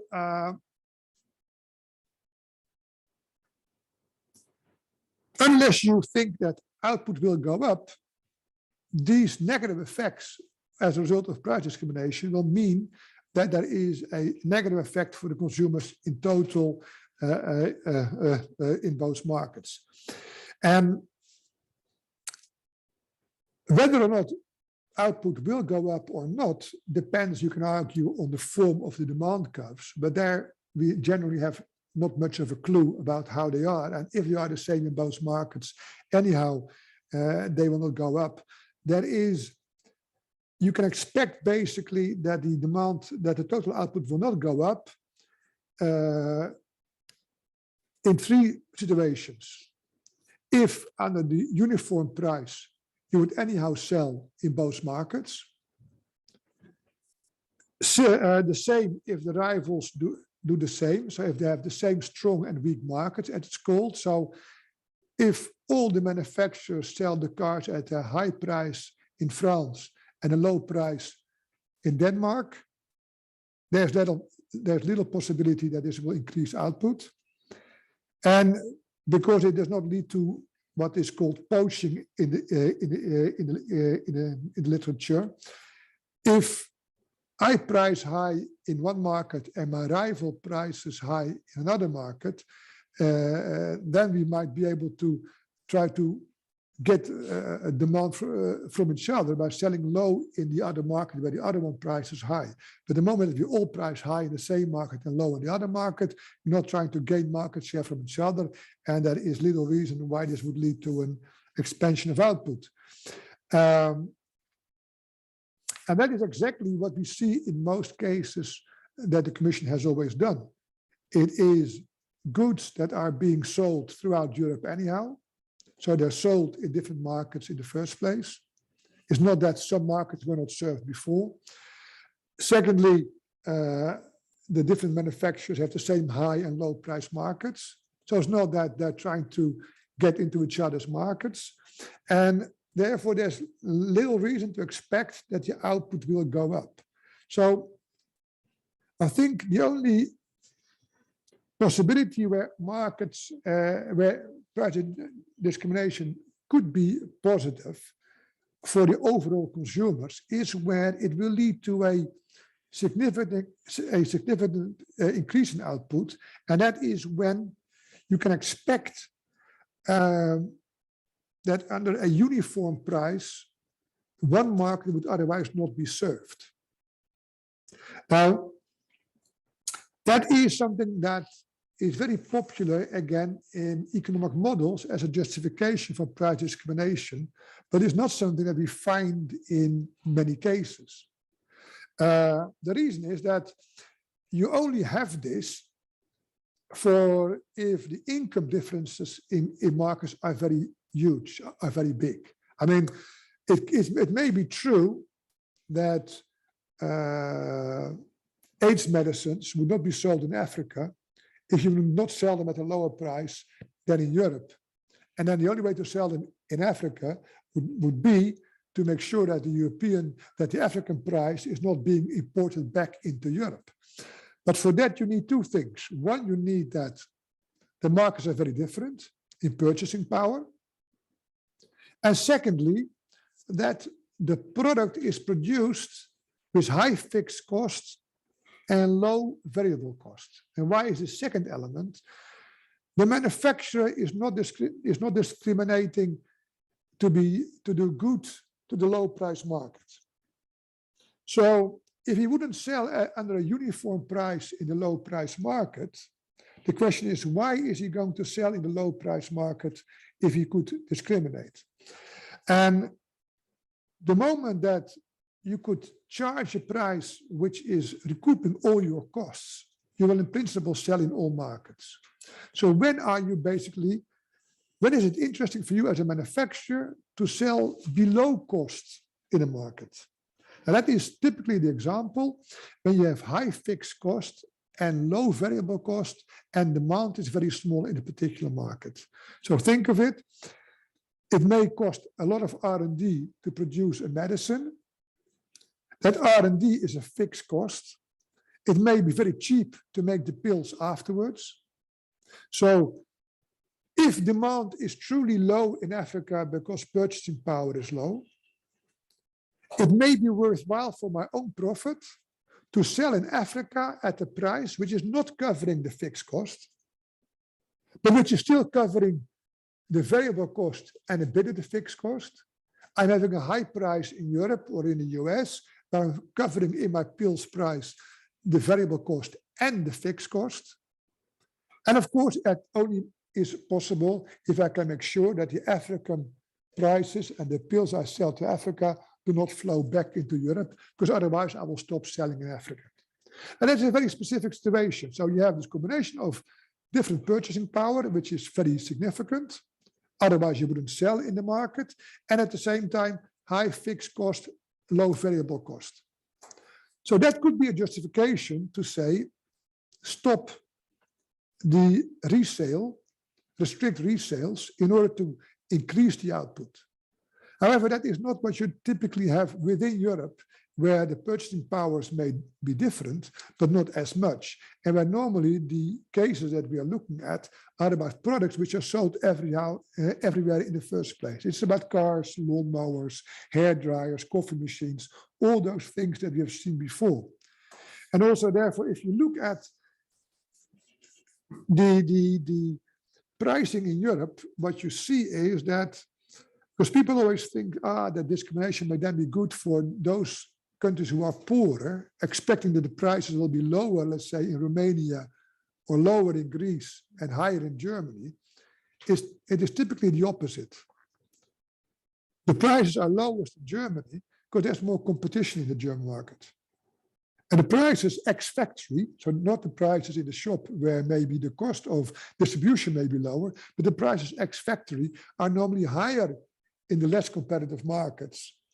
And therefore the discrimination is not to the benefit at all of the somewhat poorer countries, who would anyhow already be served anyhow. The resale restrictions are normally trying to keep separate the markets of less competition from the markets of more competition. So that is why Europe is so concerned and why we have this somewhat difficult balance between, on the one hand, allowing resale restrictions to allow creating efficiencies, selective distribution, exclusive distribution, at the same time, hardcoring what goes beyond that. And you can always debate whether that line is drawn in the correct place, but I think the underlying logic is correct. I mean, the real question is, how practical is it still to work with it, and how much have we been able to put the line where indeed it makes sense to say, beyond this line, the efficiencies are less credible. So one discussion that we have at the moment is, in exclusive distribution, it is said, you have to give the territory to one distributor. I thought that was logical at the time when I made the rules, because I thought, if I want to prevent free riding between distributors, I need to give it to one. I give it to Aya. Aya, that's your territory. If I give it to Aya and 3, 5, 6, 7 others, then Aya again has the same free riding problem. Why would I do the investments if the others benefit in the same territory? So again, there is no incentive to do the investment. So I have to give it exclusively to AYA. Now, there are people who are currently saying, yeah, but I mean, if you give it to a limited number of people, they might be able to overcome the free riding problem as a group. So you might want to allow exclusive distribution to not just one, but to a bit more than one. But I mean, again, that's a very arbitrary discussion. And where does that stop? 4, 5, 10, 12. I mean, I'm convinced that if I give the territory to AYA and 99 others, then the same free riding problem exists. I'm also, maybe it's true that if I give it to AYA and Simon, only 2, they look each other in the eye and they know, okay, if I don't do the promotion, you will also not do it, so we better both do it, even if they don't have a real horizontal agreement. So they understand, they understand, like in any narrow oligopoly, what the kind of common interest is. And where this stops, it's unclear. The one per territory was clear. What now currently is on the table is, I think, is a bit unclear. But that is again about the question, where do we put the line? But the underlying logic is discrimination will normally be bad unless you have a good, because so restricting sales is where and to whom to allow price discrimination will normally be bad. However, sometimes you may use it to incentivize investments. And the question is where to put the line. And mechanically, the line is as explained by Frank. Also, maybe one of the reasons why the discussion about what is called shared exclusivity is coming up is that in practice, what I've seen in a few cases where we still worked at the time with exclusivity, in fact, the reality, the economic reality was shared exclusivity. So you had in Brussels, for instance, 3, 4 distributors sitting there dealing with Brussels. And in order to squeeze the system into the block exemption, what was done was simply artificially cutting up Brussels in 4 parts, 1, 2, 3, 4, just to make it fit within the framework. And that in part also is in one of the reasons why Luke's colleagues are also looking at this, because this has not only been mentioned by us to them, but also by many other practitioners, that was a bit the trade, the practice, which is a bit artificial. So where do we stand now on our journey? We have dealt with the hardcore restrictions. We'll have a wrap up, hopefully at the end very quickly, to basically hammer home the various elements. The only thing you have to remember at this stage for the hardcores is that it deals with 3 themes: RPM, resale prices, the question about where to sell or to whom to sell, and the extent to which you can restrict distributors, not suppliers, distributors, irrespective of these 2 questions. The final leg we have to complete today is the one of excluded restrictions. That is contained in, if you have the text of your regulation, in Article 5. This you have seen before. Very quick recap, therefore, to gain time. If we're dealing with an excluded restriction, it basically means that if you don't meet the conditions stated in Article 5, that particular restriction is not benefiting from the block exemption, but no negative spillover effects. In 2 ways. First of all, the fact that you're not respecting the conditions doesn't mean that you lose the benefit of the block exemption for the rest of your agreement. And the second consequence is that sort of negative presumption that if you fall outside the block exemption, you will probably not be able to meet to Article 1013 conditions individually. That negative presumption does not apply to restrictions that do not meet the Article 5 conditions, that do not qualify as exclude restrictions that are benefiting from a block exemption because they meet the requirements. Again, like with the hardcores, resale prices, where to whom, the set of excluded restrictions circles around the same theme, notably forms of non-compete restrictions. And to be more precise, 3 types of non-compete restrictions. The first one is the non-compete. I cannot deal with competing brands, non-competes during the lifetime of the contract, distribution agreement. The second one is what we call a post-term non-compete.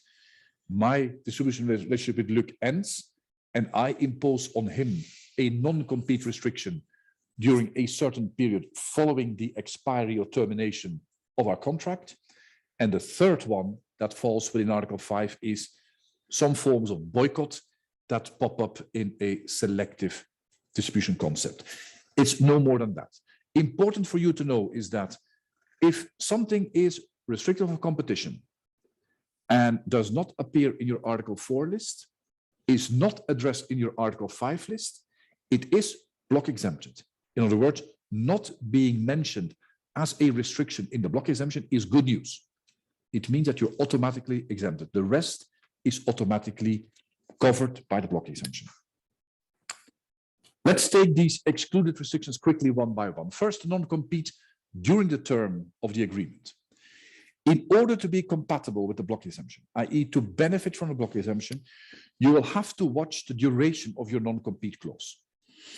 It has to be of a fixed term of 5 years, and after 5 years, there's a cutoff. If the parties want to continue with the non-compete, a fresh, new consent will be needed. Which means, as the law stands at the moment, two things. That if I have a fixed term non-compete, I cannot provide for the tacit renewal of that non-compete beyond the 5 years. I will need an active fresh consent. Second thing is that I will not be able to provide for a non-compete of an indefinite duration. Even though I provide for a notice possibility, a non-compete of an indefinite term is not covered by the block exemption and therefore would be an excluded restriction. There are exceptions. You see it at the bottom of the slide. Just imagine I am a producer of beer, but also the owner of a particular pub. And I enter into a distribution agreement with Luc, and he will be the one who is the tenant of the pub, but it's my pub. Well, in that case, for the duration of my contract with Luc, I will be able to impose a non-compete on him. He will have to basically sell my beer and no competing beer. And that's the exception which you see at the bottom of the slide. And the logical course of that is that if Frank owns the pub in which I'm the tenant, then it does not make much sense to say that the non-compete should be limited to 5 years, because even if I would want to switch, and Frank being the owner of the pub, he has a disincentive to keep up the pub and to have the installations cleaned and etc. So it doesn't work. I mean, if I want to switch, it is because it should be good for the consumers. If Frank owns the pub and I switch to another brand of beer and he starts to not anymore invest in the pub, then that is in the end is not good for the consumers. Therefore, if he's the owner of the premises, then me selling only his beer makes more sense, and the duration of the contract should be the one that determines the length of the non-compete. Small footnote on this fixed term, that's the law as it stands, clear cut. The colleagues of Luc are in fact thinking about possibilities of allowing under certain conditions systems of tacit renewal. But again, let's wait and see what comes out. At the moment, as the law stands, it's fresh cut. Yeah, the tacit renewal thing has always been I can say that I've always pleaded to say that these are all grown-ups, they're all professionals, both the supplier and the buyer, the manufacturer, the brewer and the pub tenant, they are professionals. And there are other brewers who could come in and offer me to switch, and therefore tacit renewal should not be a problem under the block exemption. Others were more of the opinion now. I mean, a lot of distributors may not be too aware and too alert about the possibilities of switching, and therefore tacit renewal easily leads to very long-term contracts, and therefore we should force under the regulation that every 5 years at least there is a possibility of switching to another supplier, and an open possibility. And that discussion, I think, has not ended yet. Important for you to record is that the block exemption has a specific definition of a non-compete obligation. Obviously, the classic one, just imagine, again, let me use the Chaudfontaine example. If I have a non-compete obligation on Luc as my distributor Chaudfontaine, it means that he will not be able to sell any other brand of water that is competing with Chaudfontaine. But the definition is broader than that. If I require from Luc that he basically buys from me or a party which I designate 80% of his requirements of water, And that sort of obligation is being assimilated, is being deemed a non-compete obligation. How do you calculate that? You basically look as to what Luc has been buying, has been purchasing in the previous year in terms of water, not just my water, but also maybe other water. You take 80% of that. And if I, as Chaudfontaine, impose on Luc an obligation to buy during this year 80% or more of that figure, that obligation will also be deemed a non-compete obligation. And that's, of course, a form of anti-circumvention. It's not just a straightforward non-compete, but also what we call an assimilated non-compete, i.e. 80% or more of his requirements. Not 80% of his requirements of Chaudfontaine, 80% of his requirements of still water. That is the reference. Yes. And the logic, of course, was indeed the anti-circumvention, because otherwise it would be too easy for Frank to tell me that I can't sell any other water except that I can sell 2 bottles a year of another brand, which is insignificant in my total purchases, so which is not opening up the market, which is not avoiding any foreclosure, and therefore there's this 80%, so that at least a fifth of demand, if you want to be covered by the block exemption, is normally open for competition for other suppliers. Maybe one small thing about why the 5 years. I think we discussed it last session. The 5 years was put there for 2 reasons. One, the non-compete easily has a cumulative effect problem that more than one brewer has long-term contracts and that the market is foreclosed because a number of brewers, each below 30%, has long-term contracts, and then the total market gets foreclosed because of those different brewers being covered by the block exemption. And with the 5 years, you at least have that every 5 years, that 20% of the contracts normally comes on the market for alternative suppliers every year. And secondly, our experience was, as I explained last time, especially in the beer and petrol sector, where we at the time were very active, was that long-term non-competes beyond 5 years seldomly had good efficiency explanations. So the ones that were given to us by the brewers and the petrol companies and others at the time were all about much more short-term investments in glasses and furniture and I don't know what, but not about things for which you really needed to tie someone for more than 5 years. So in summary, the first excluded restriction is a non-compete clause of which you remember it's not just single branding, i.e. only this brand, but also this 80% rule. And the clause becomes excluded as of the moment that it either has a fixed term that is longer than 5 years or is entered into for an indefinite duration. That's the first one. The second one, as we mentioned, is a non-compete obligation post-term. Our relationship has ended and I impose a non-compete. In principle, a post-term non-compete is excluded from the block exemption unless 4 cumulative conditions are being met. And read with me, they're extremely strict. It must concern goods or services which compete with the contract goods or services. That is still logical, i.e. it has to deal with water. Regarding premises, land from which the buyer has operated during the contract period, that's pretty strict. Remember my example of Till being appointed here at the Rijerslaan, Avenue Rijers, number 80.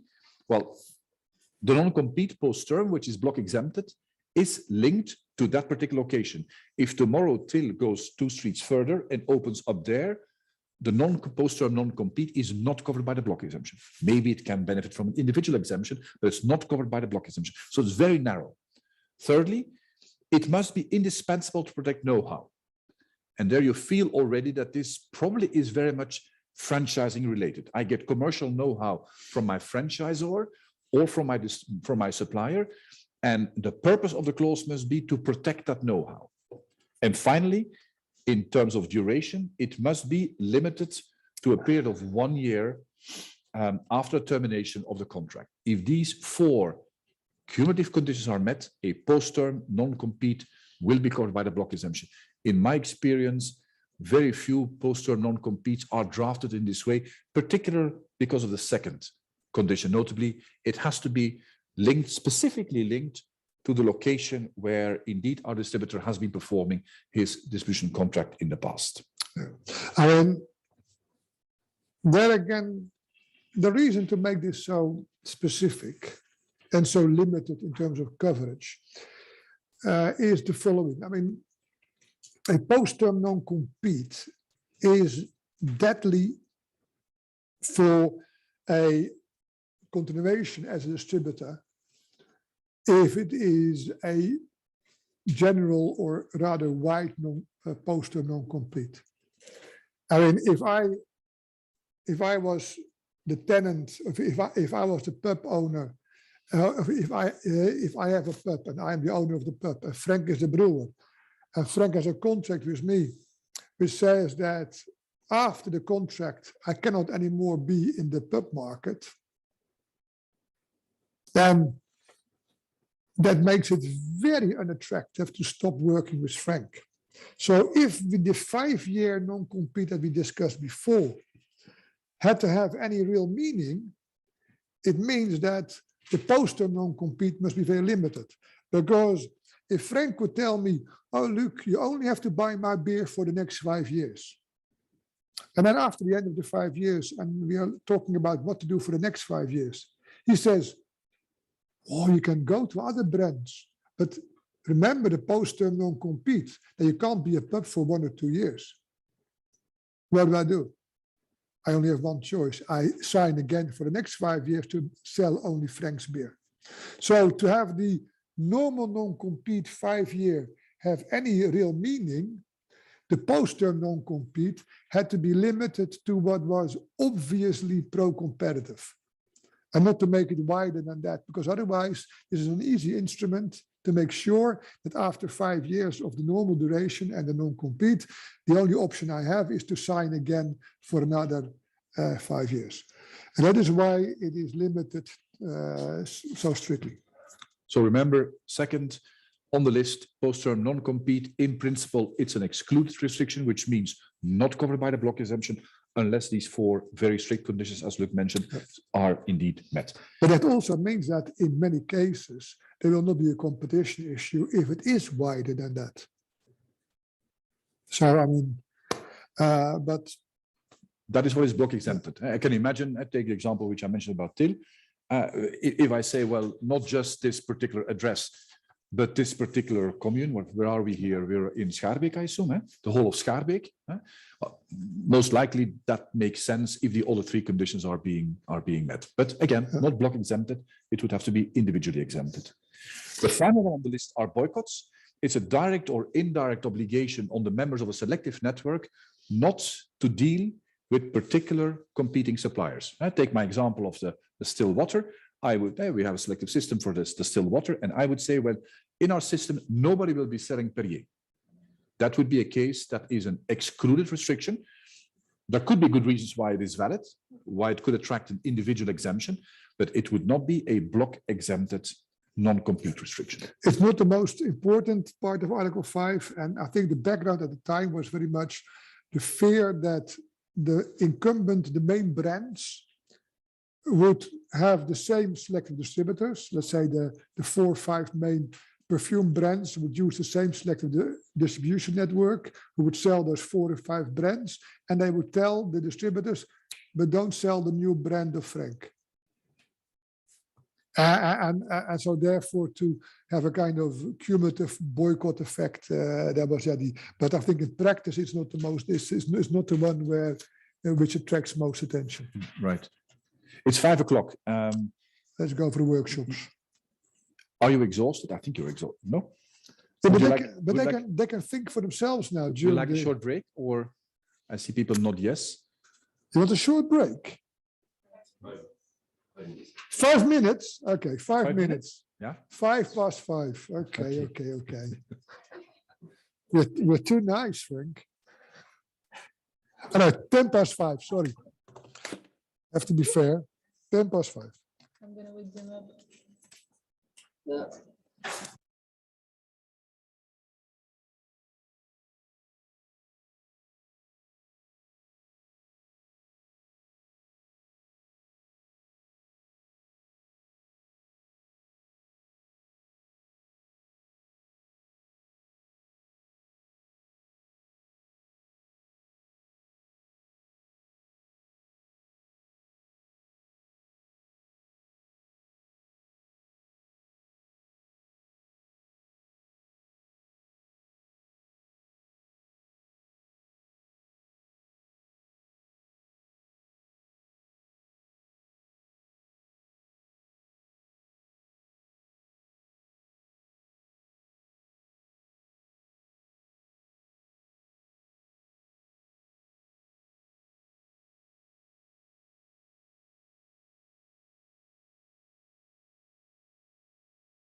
Mm. Okay, you have to go quick. But we select probably because we don't want to rush too much. I think people should. Yeah.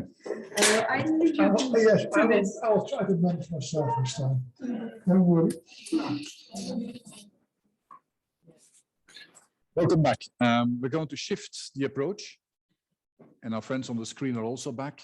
In the sense that we're going to make you talk as last time. So the workshop element, where basically we're going to try to apply the principles we have discussed during the afternoon.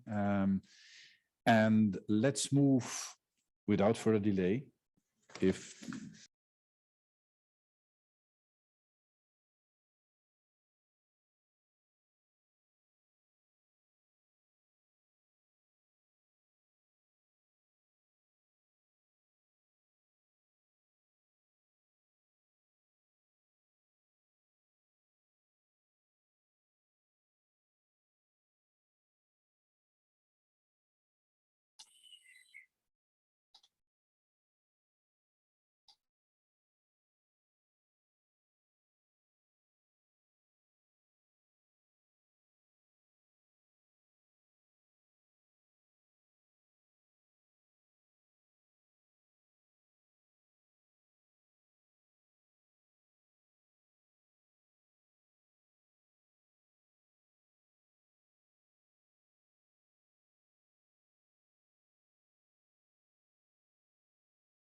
Hello at the colleagues in Blue Point. We cannot hear you right now online. I think you are muted right now.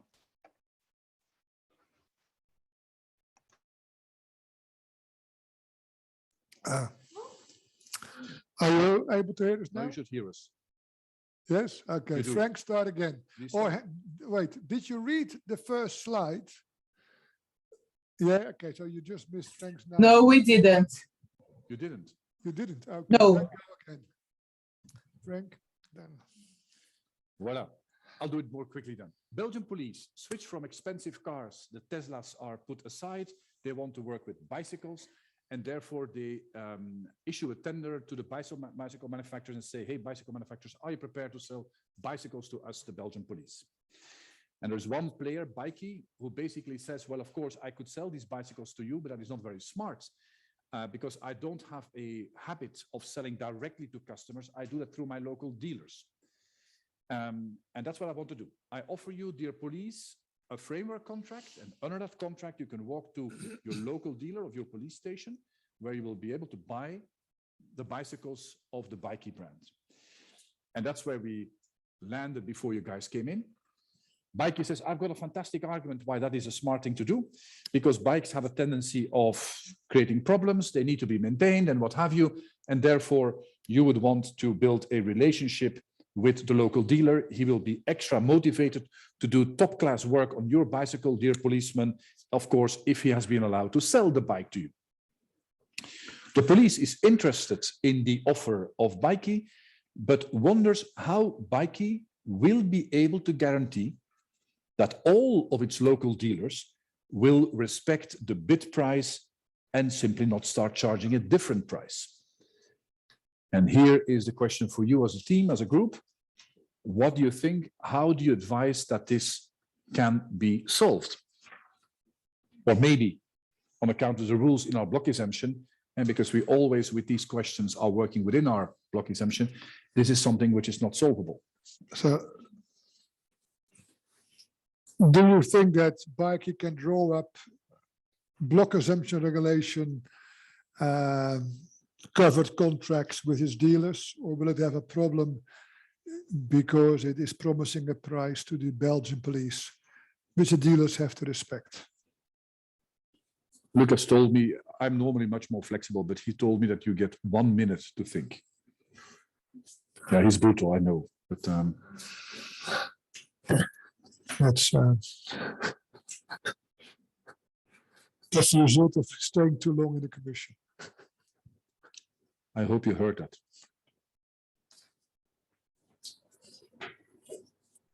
I was a nice guy when I went there too.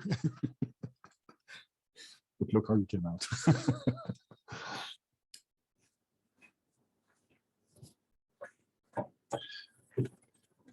So essentially, the case concerns, in fact, two aspects. On the one hand, there is this commitment of Bikey not to engage any direct selling. They tell to the dealers, hey guys, we're not going to engage in direct selling. I promise you that. And the second one is this pricing element. The police wants to get, if the bicycle is €1,000 for these bikes, that's the guaranteed price in the tender. How the heck, when the local police station goes to the local dealer of Bikey, does he know that's going to get the bike at €1,000 and not €1,250, for instance, because a local dealer gets crazy? How to organize that? So, Any anyone volunteer? here or at home, or wherever you are. And don't be shy. Nobody makes, well. Well, with regard to the first aspect, with Bikey only engaging in a specific form of distribution, I don't think that is a problem.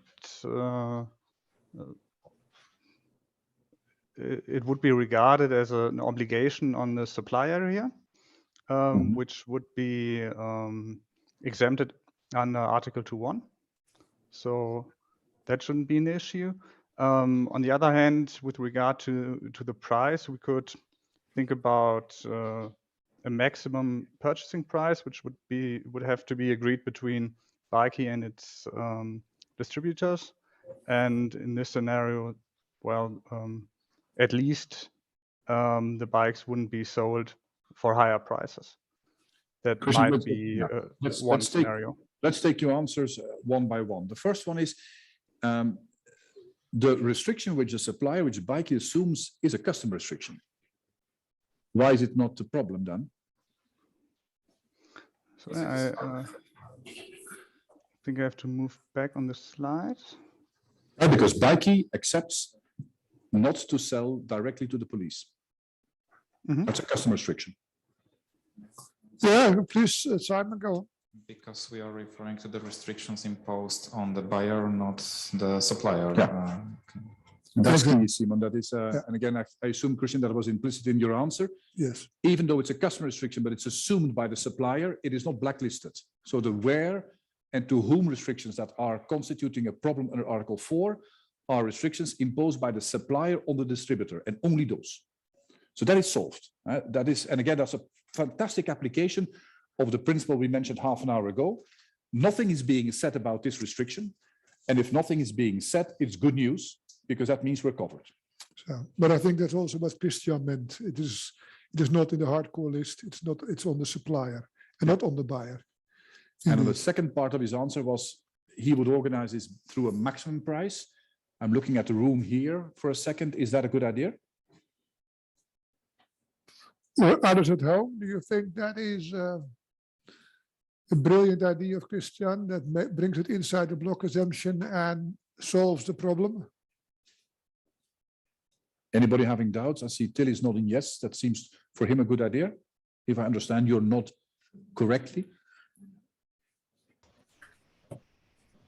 I don't know. Moki has an idea. Moki, any idea?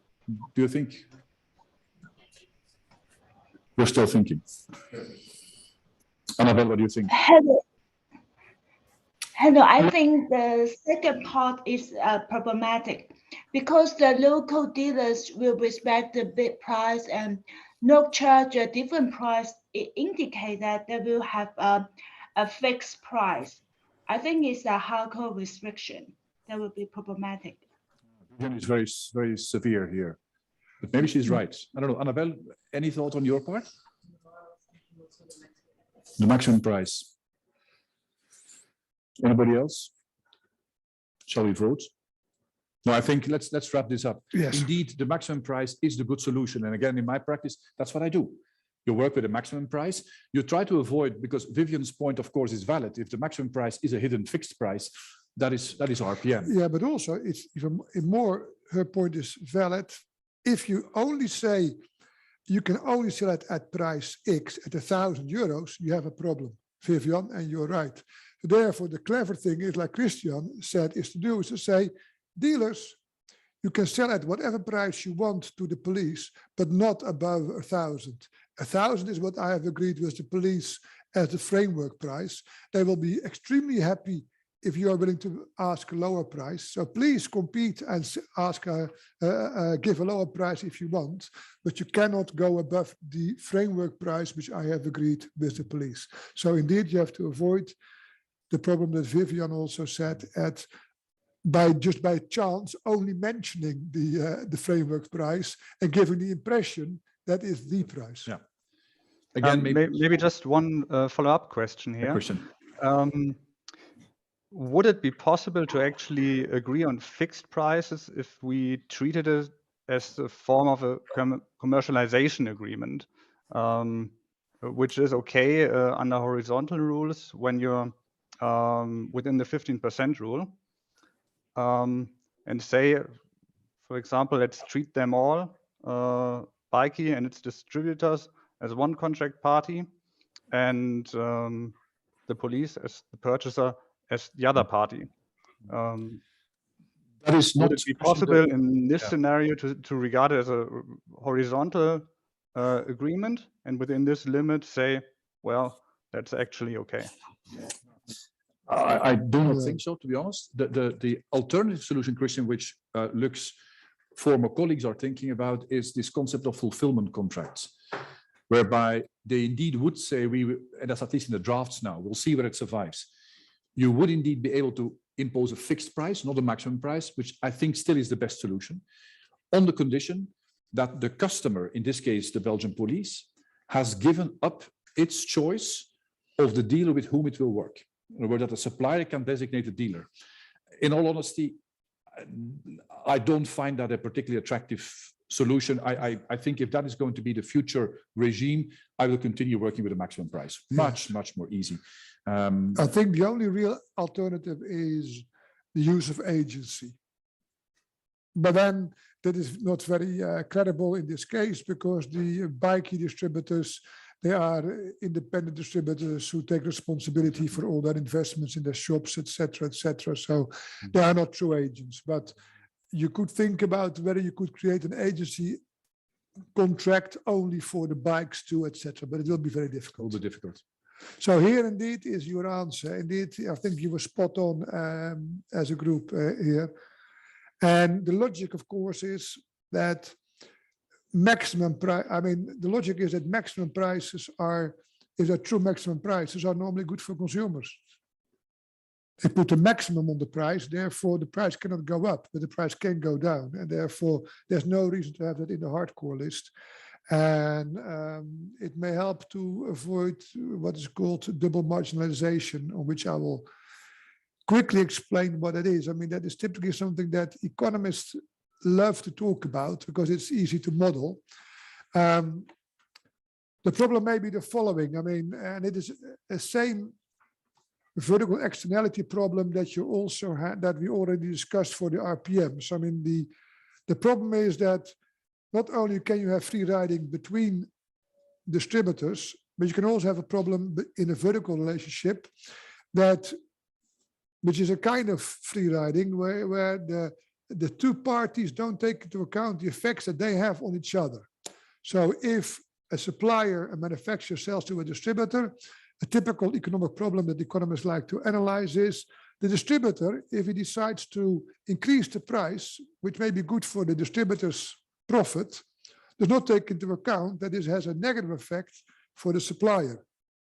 And the supplier, when he sets the wholesale price a bit higher, does not take into account the negative effect it has for the distributor.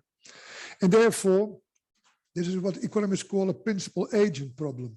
And what you could have as a kind of worst outcome is that if you have a supplier with market power and a buyer with market power, that they both add their own margin, and that as a conclusion, they add two margins which are so high that they collectively suffer from the fact that they are pricing too high, and that they reduce the collective profit that they could make if they had an integrated price setting. And one way to solve that issue is to impose indeed is to impose a maximum price. So I mean, I'm going through it a bit quicker now. So there's two ways to solve it. Again, non-linear pricing, where you have the fixed fee.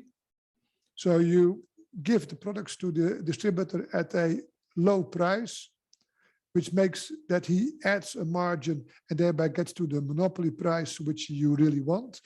But then you claw back through the fixed fee. But that is in general not so credible.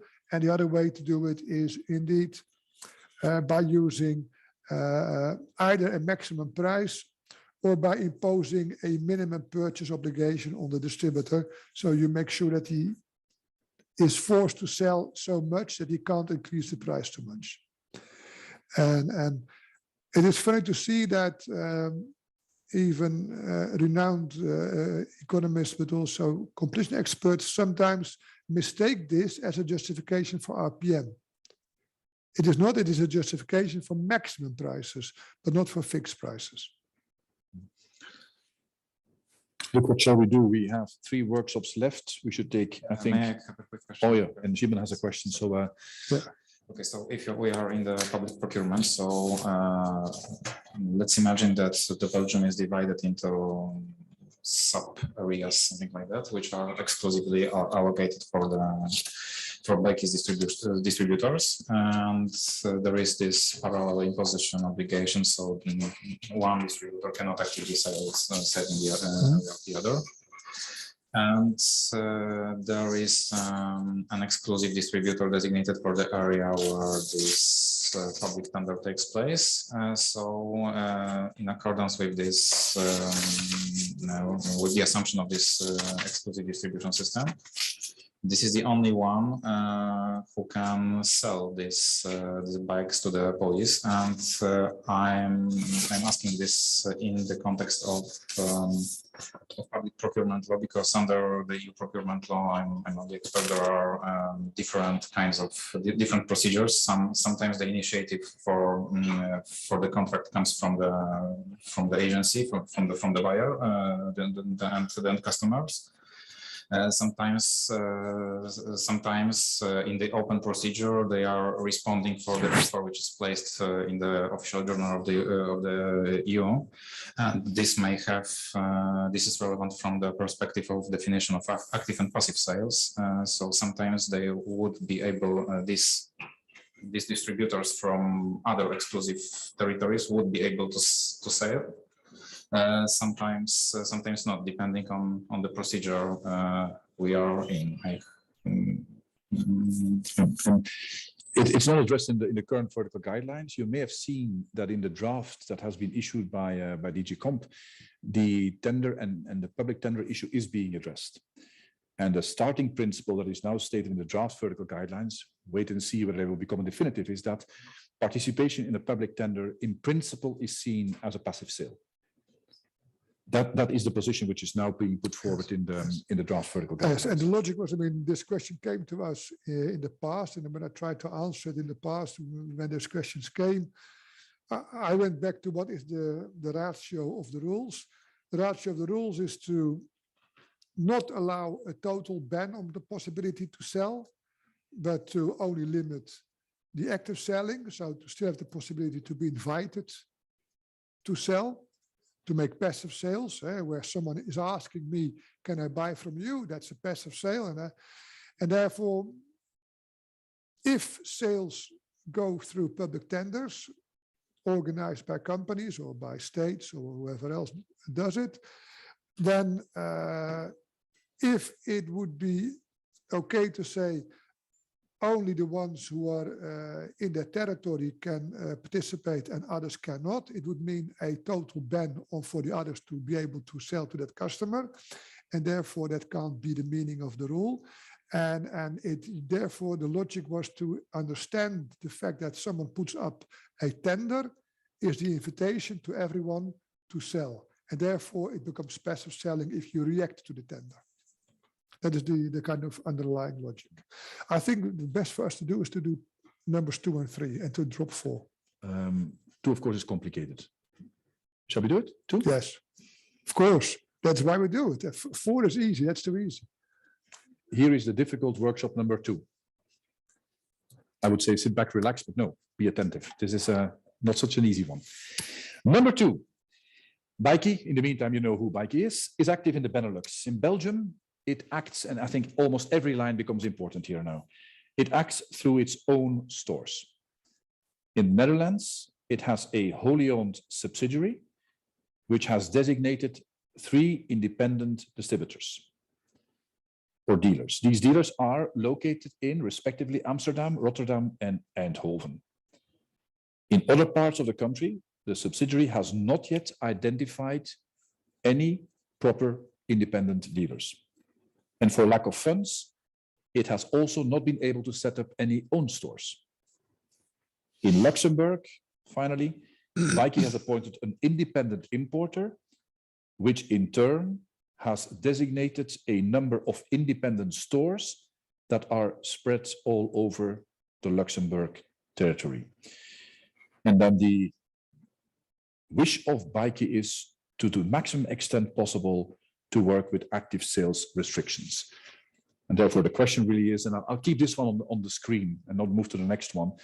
The question really is, having understood the 3 requirements, what is the maximum that Bikey can do in terms of injecting in that scenario active sales restrictions?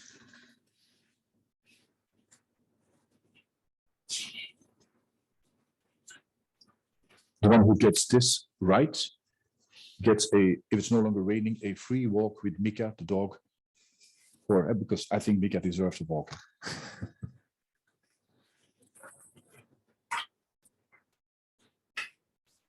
So for those at home, you might not see, but there is a very nice dog in the room. Yeah. And thus far, it had all the questions on the previous workshop right, which is fantastic.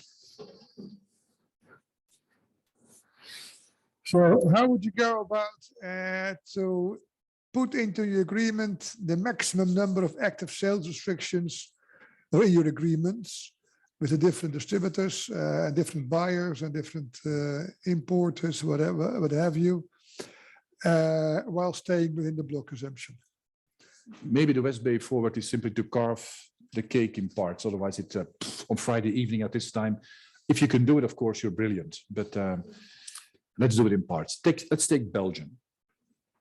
Is there somebody who, and we'll do this together. We're not going to put you on the spot. Anybody who wants to pick up Belgium and see what is possible there. And again, in terms of protection against active sales by others, that's the idea. Please. I think if really want to have the maximum extent possible with the active sale, I think the most important way is to have a non-selected distribution, because under non-selected distribution, the restriction of active sale is allowed. That's a good starting point. So it's clear Bikey will need a non-selective system, otherwise forget about it. That is true. And then I think, yes, yeah, please go ahead. My idea for the first one for Belgium. My idea for Belgium was to work with agency contracts because then you fall out of the Article 101. But I would want, the idea really is, I would want to impose on the distributors in other territories a protection towards Belgium. That's the question we're solving now. And then the question is, what is the position? What is the commercial position in Belgium? What has Bikey done there? It's simple, it's on the screen. It has set up its, hey, it's on the screen. Yeah, its own stores. Is there anybody, any independent appointed in Belgium? No. So if you want to organize protection against active sales into Belgium, what do you have to do? Condition number 1, you will have to reserve the territory for Bikey itself. And there are 2 possibilities to meet condition number 1. That is either the supplier reserves a territory for himself, or in case he has an independent distributor, it will have to be an exclusive one. That is one of the 2. And in this case, only own stores. So it's perfectly possible to meet the first condition by just reserving Belgium for biking with its own stores. Then the question number 2 is, okay, fine. I'm imposing on the, let's say, on the Dutch dealers an active sales restriction, no active sales in Belgium. Would I have to meet the parallel imposition requirement, the second condition of having it in all of my contracts? And the question is a bit unfair because we haven't addressed this explicitly during this afternoon. It is a good excuse to pick it up. Anybody who has a thought, would I have to put it in all of my contracts with all of my independent dealers, in the ones in my Luxembourg importer and my Dutch dealers and everybody in my network? Or is that not necessary?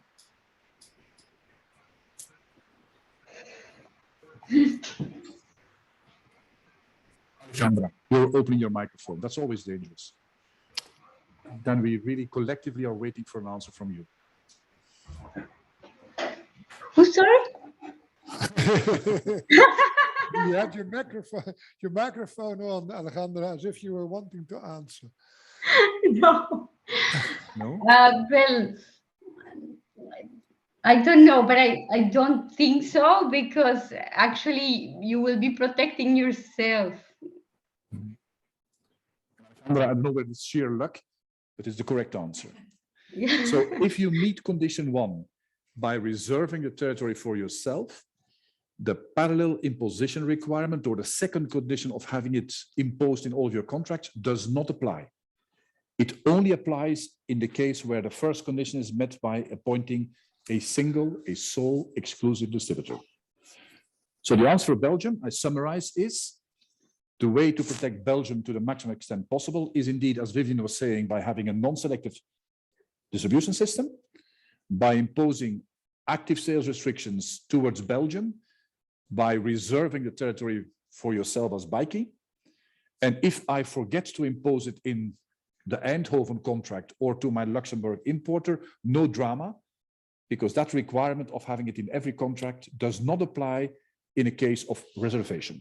Okay, but in practical purposes, if you want to have the maximum active sales ban, then what you do is you tell your 3 Dutch distributors not to sell actively into Belgium, and you tell your Luxembourgian importer not to sell actively into Belgium, because those are the ones that you have a contract with to distribute in the Netherlands and in Luxembourg, and you tell them all, don't sell actively into Belgium. So Belgium is protected against active sales. We have it. Holland, position in Holland, I'll summarize for you. 3 dealerships, Amsterdam, Rotterdam, Eindhoven. The rest of the country, nobody found yet. And by the way, I'm not sufficiently resourceful as bikie to put in the rest of Holland, the north, the south, any own stores. So it's basically empty.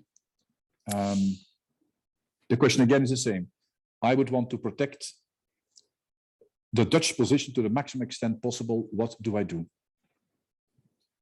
Well, I will share the country into 3 sub-areas and grant the exclusivity for each of these dealers. Right. What do you do? What do you do with the rest of the country, Simon? Leave it just as it is? No, I would give us as big areas as possible to cover the whole country. But that would mean if I give exclusivity to my, just imagine I take the Amsterdam dealer and I give it also the south. And suddenly I find Luc Peperkorn, who's living in Breda. You know, Breda is in the south of Holland. And I want, he doesn't like it because he's from Amsterdam. And he's, to be clear, he's an Ajax fan also. But again, that's a footnote. Imagine that Luc would be living in Breda and he would become the next dealer, then I would be stuck because I would have given the exclusivity already to the Amsterdam dealer for that part of the country. That probably would commercially not be a brilliant idea.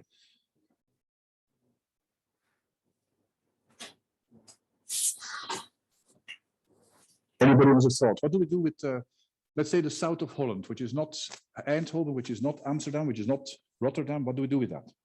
Just leave it like that, unprotected, or? We could also reserve it for ourselves, for biking. Brilliant.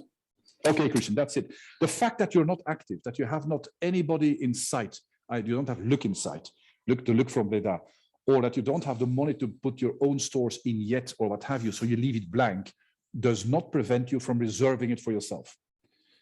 And that might not be crazy, because otherwise, you know, if you find the Luc in Breda, Somebody else may, through active selling and what have you, already have been taking over the business in that part of the country. So you can reserve a territory for yourself, even though you are at that point in time not active in the area. So until now we have the argument of Simon. So you tell the 3 Dutch distributors not to sell into each other's territory. That gives one way of protection against active sales. You can tell them not to sell actively in the rest of the Netherlands, because that is given to yourself. What more can you do? What can you do? Well, how can you protect the Netherlands or the Eindhoven and the Amsterdam and Rotterdam dealers against sales from Belgium?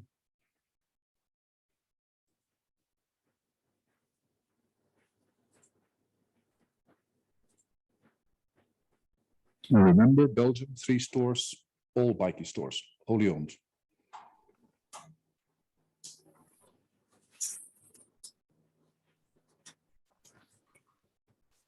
That should be a no-brainer. Well, there actually isn't a real problem, right?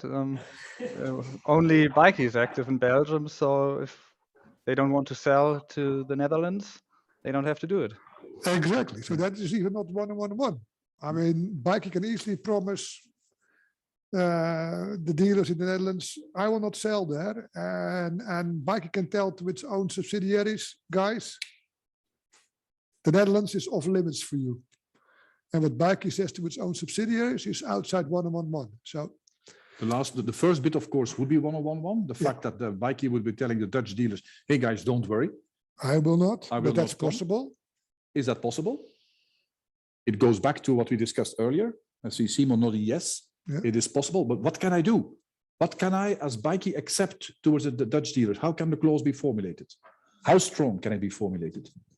Include passive sales as well, because exactly. So, because again, we go back to it. It's a restriction imposed by the supplier on himself. Article 4 hardcore is only restrictions imposed on the buyer, i.e. the distributor. So in this case, Bikey can perfectly well say to its Belgian stores, my dear friends, we commit ourselves towards the 3 Dutch dealers that we will not be selling at all. Active, passive, nothing. So now the last question, what about the Luxembourgian distributors? What can be done there to protect the poor Dutch distributors? Or maybe what has to be done there? Scenario is clear for you. Independent importer appoints 3 stores, if I recall correctly. 3 independent stores, huh? That's the idea.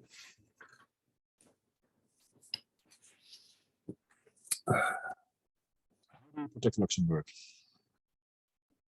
No, how do we protect the Dutch against the Luxembourgians? That's the first question. That's the first. You're right. That's the first question.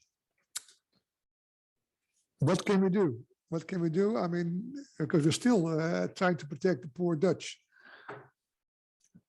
That's a strange combination. Poor Dutch. So what can we do vis-a-vis the Luxembourgian distributors? Who is, I'm Bikey, and I need, to organize active sales or other restrictions, I need to do that contractually. So I need a contract. With whom do I have a contract? I mean, we could prevent the independent importer from selling actively or passively into the Netherlands. Passively? Passively too? No, because he's independent. Yeah. But we probably can't do anything with the independent stores that are appointed by him. And why is that? Because they're independent and they are not part of the selective system. That's not selective. I mean that's basically, if I'm not mistaken, the thing that Simon mentioned previously that you have. No. You're right. Your answer is right, but the reasoning is not entirely right. Why would we not be able to impose an active sales restriction or force, in this case, the independent importer, because we don't have a contract with these independent stores? It's the independent importer who has a contract with Bikey.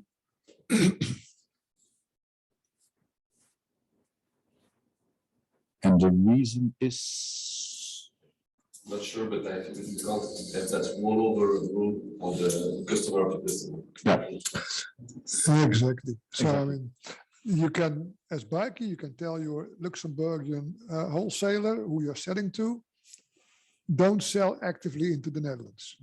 Even you have to do this because to make the Dutch areas exclusive, you have to tell all the others, in which case, in this case, it's only one, the Luxembourgian wholesaler, not to sell actively into the Netherlands. So you make it an exclusive territory, Eindhoven, Amsterdam, Rotterdam. But it's also true, you cannot tell the customers of your buyer. So you cannot say, you cannot impose on the Luxembourgian wholesaler to also restrict its own distributors downstream not to sell actively into the Netherlands. So that is where, in principle, you cannot anymore restrict the active sales. So in this case, the Dutch are protected against active sales by all the Belgian distributors because they're all subsidiaries, against each other, and against active sales by the Luxembourgian wholesaler. So in summary, I know it's almost weekend, so it's a lot of information, but what is to be retained? That if you reserve a territory for yourself, that in that case, there is no obligation to impose active sales restrictions on everybody. There is no requirement to that effect. Reservation means reservation in the broadest sense possible. I have my stores, I have not yet my stores, I'm looking for a candidate, I leave it blank, whatever, that's reservation. And the second thing is that if I work through an exclusive distributor who I want to protect, well, in that case, we have this parallel imposition requirement in all the contracts. And as the Luxembourg example shows, I have the problem of the rollover, as you correctly pointed out, Tanguy, the rollover problem that I will not be able to force my contracting party to roll it over to the next level. That's in a nutshell what you have to retain, I think. Okay. Now for the Luxembourgian, of course, it's the same. So if you would ask yourself the question, how can we protect the Luxembourgian distributor against active sales? You have exactly the same set of things. You can protect them against sales from Belgium because that's the supplier itself. And you can protect them against active sales by the Dutch distributors if you tell the Dutch distributors that Luxembourg is an exclusive territory given to the Luxembourgian importer. Would it in this case make a difference if the guy in Luxembourg, the importer, would not appoint, like in this case, independent stores, but if they would be dependent on him? Of course. Yeah, of course. Makes a hell of a difference because then, as Luc pointed out, the relation between the importer and the stores is not a one-on-one because you don't have two undertakings. You have one undertaking. In that case, you can perfectly well organize as you see fit. Yeah. Let's leave it at that for workshop 2. Let's quickly go through workshop 3. Yes. We've got 15 minutes left. We're going to exhaust you until the last minute. That's the way we are. So this is the answers, but the answers are already discussed. So that's clear cut. Workshop 3 is real life from practice. I hate price breakers. What's the case? Bikey receives more and more complaints about bicycles sold in brown boxes over the internet. The service provided by the trader on the internet is nihil, is zero, and the prices are crazy, and crazy I mean extremely low. The Bikey dealers threaten that they will refrain from continuing to invest in expensive presentation of the products in their shop windows, to follow all sorts of training required by Bikey, and they will start avoiding joint advertising campaigns in the context of popular TV shows. All of these efforts are for nothing if the customer, after having visited the shop, orders via these traders on the internet. If there are warranty problems, of course, the customers obviously then turn to the dealers and not to the internet trader. And the question is here, it's a very simple one, and it's a real life one. How to solve this crisis? What can Bikey do in terms of structuring its network, devising its network to address this concern? Because it is not in the business of keeping the internet trader happy, it wants to keep its dealers happy. What would you do? What would you advise as a solution in this case? I think then Bikey will need to create a selective distribution so that he can impose also restrictions on passive sales.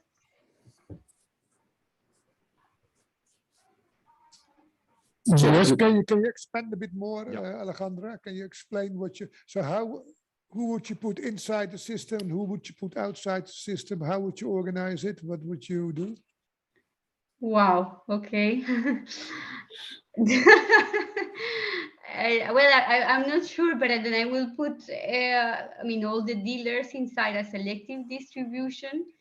And then that will allow the dealers to then stop the internet sales, or recommend them to also start with internet sales themselves so that they can prevent that.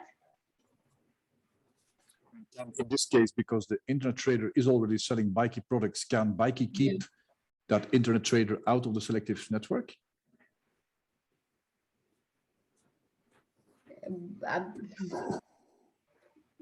I don't know. What do you think?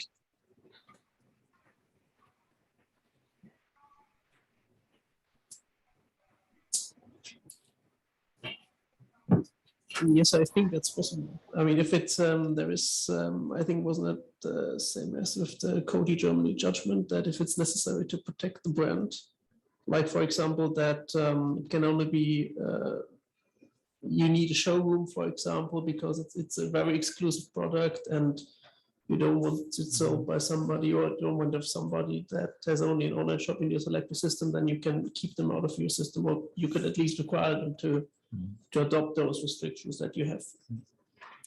It's partly right and partly wrong, Tilly. I think it's even more simple than that. If you are within the block exemption and you want to set up a selective system, you basically choose who you take on board. You guys come in to tough luck, guys, I don't accept you, full stop. So the internet trader will not be part of the system, full stop. I don't take him on board. Then in that case, the mechanics all fall in place, because if it's selective, then in that case, all the selective players are prevented from supplying somebody outside the network. My dear friend, the internet trader with the crazy prices and the absence of service at all will not be able to get the products. From the moment that he finds somebody who supplies the products, that party will be in breach of the obligation to supply either end users or only members of a network. And that's the way in which you try to address this crisis and make sure that all those who invest in the brands, are more or less happy. Yeah. So, Alejandra, I mean, the answer is here on the slide, and there was one thing in your answer which was not correct, because you said, I mean, then you can tell the ones that you allow in your system not to sell online. No, That is no. okay. To the contrary, I mean, I will recommend them to sell online, so then they will approach a bigger market. Yeah. Yes. Okay. But indeed, so what you do is you create selective distribution. You don't select the online only distributors. You require everyone to have whatever you want in terms of shops and brick and mortar and promotion and whatever else. And then you allow them also to sell online, indeed.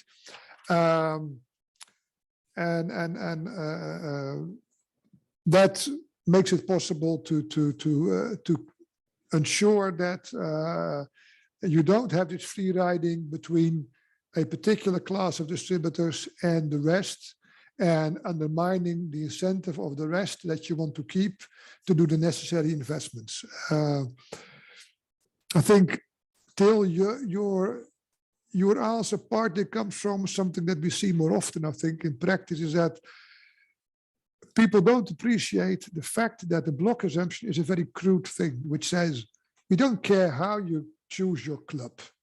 You can choose any club in any conditions, and that's it. That's covered by the block exemption. There is case law out there, which is from way back, in particular the Metro case law, which is more about when is selective distribution necessary and falling outside Article 1011. And I always say to people, that is a pretty unimportant case law, but people still stick to it a lot. And there was case law which said, if you the nature of your good requires a particular type of presentation or investment or distribution format or whatever, and you apply this in a non-discriminatory way, and you allow anyone in the system who is able to comply with these conditions, then this falls outside 101.1. But of course, that is nice, but it's not really real life. I mean, in practice, manufacturers, suppliers want to limit the number of distributors, even if the nature of the good does not require exactly that limitation. So in practice, they go further than that. That does not mean that it automatically falls within 111. I think that is the main discussion that you have. The people who are still thinking in terms of case law from before 2000 were thinking, if you did not comply with this kind of absolute conditions of the metro case law, you would fall within 111.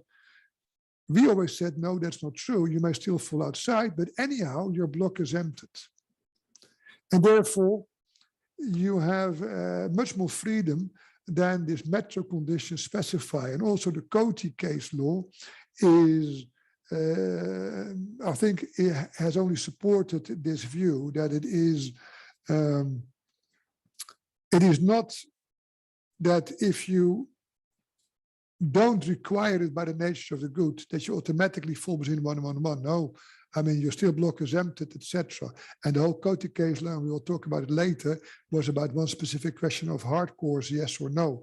But that is a different issue. But what you have to retain here is that under the block exemption, there's a large degree of freedom to create a closed club. And you can do this to exclude online-only retailers. You can do this to exclude certain online-only retailers. You can do this to exclude those who have brick-and-mortar shops or some who have brick-and-mortar shops. That doesn't matter. And of course, that means that you can do this for a good purpose by making sure that you give the incentive to everyone to comply with the investments that you want. We have 3 minutes left, and we're going to put these 3 minutes to the absolute maximum use. So I hope you're sitting in your Formula One car. We're going to try to wrap up what we discussed today. Slide 1. Again, you know this. If it's blacklisted, Article 4, not block exempted, the entire agreement loses the benefit of the block exemption, and there is this negative presumption that we will not be able to save the blacklist restriction under Article 113 individually. Exclude restriction, non-competes, not block exempted if more than a fixed term of 5 years. The agreement can still benefit for the rest of the block exemption, and there is no negative presumption in terms of individual exemption. That's one. Vertical price fixing, we're on the hardcore list. What you remember is imposition of a minimum or a fixed resale price on your distributors is blacklisted, Article 4A. Recommending a price, a real recommendation, or imposing a real maximum price so they could go lower is not RPM, not hardcore. When we go to the where or to whom question, customer restriction, territorial restriction, for 3 items, it doesn't make a difference whether we are in a selective or in a non-selective area. Number 1, restrictions, and we've seen a couple examples of that, imposed on the supplier. Doesn't matter. Not hardcore. 2, location clauses. Fixed on a particular location, you want to move or add, you need my consent, the supplier's consent. Is possible, no problem, block exempted, irrespective of chosen system. And thirdly, I can force my wholesaler to stick to the wholesale level and not to engage in business with end users. Again, irrespective of the system which I've chosen. And then we make the split. You remember what is selective or non-selective. We'll discuss this a bit more next time. It is non-selective. It doesn't meet the 3 conditions. Well, in that case, I can impose an active sales restriction, provided 3 conditions are met. And remember, one of the key conditions really is that you need to appoint a single exclusive distributor in a particular territory or for a particular set of customers who benefits from the protection against active selling. So 3 conditions. Passive sales, if you want to restrict those by your distributors, always blacklisted. No mercy, block exemption doesn't apply. This applies, as the last arrow says, both for territorial, active passive, and customer related active passive restrictions. That is for the non-selective agreements. If you go selective, What is important? Cross supplies within the network at whatever level must always be possible. If you limit that, that means that you are outside the block exemption. No resale to unauthorized distributors is not only okay, it's a must. It's an inherent feature of a selective system. Think about macro. You keep the non-authorized out. Think about the internet trader we just discussed for biking. Active passive sales restrictions aimed at end users are always blacklisted. That's a big difference with non-selective, active and passive. That's the hardcore list in a nutshell, but that's the essence. If we go then to the excluded restrictions, you remember there are three types. You have your non-compete obligation. And remember, it's not just single branding, only my brand, but also this 80% rule. And there, what you have to keep in mind to benefit from the block exemption, it will have to be for a fixed term of no longer than 5 years. Small exception if you're the owner or the tenant of the premises, but that's the 5 years is the rule. The second one is post-term non-compete. Remember, 4 cumulative conditions with one very strict one, namely it has to be linked to the fixed location where you were active at the time when you were exercising your rights as a distributor.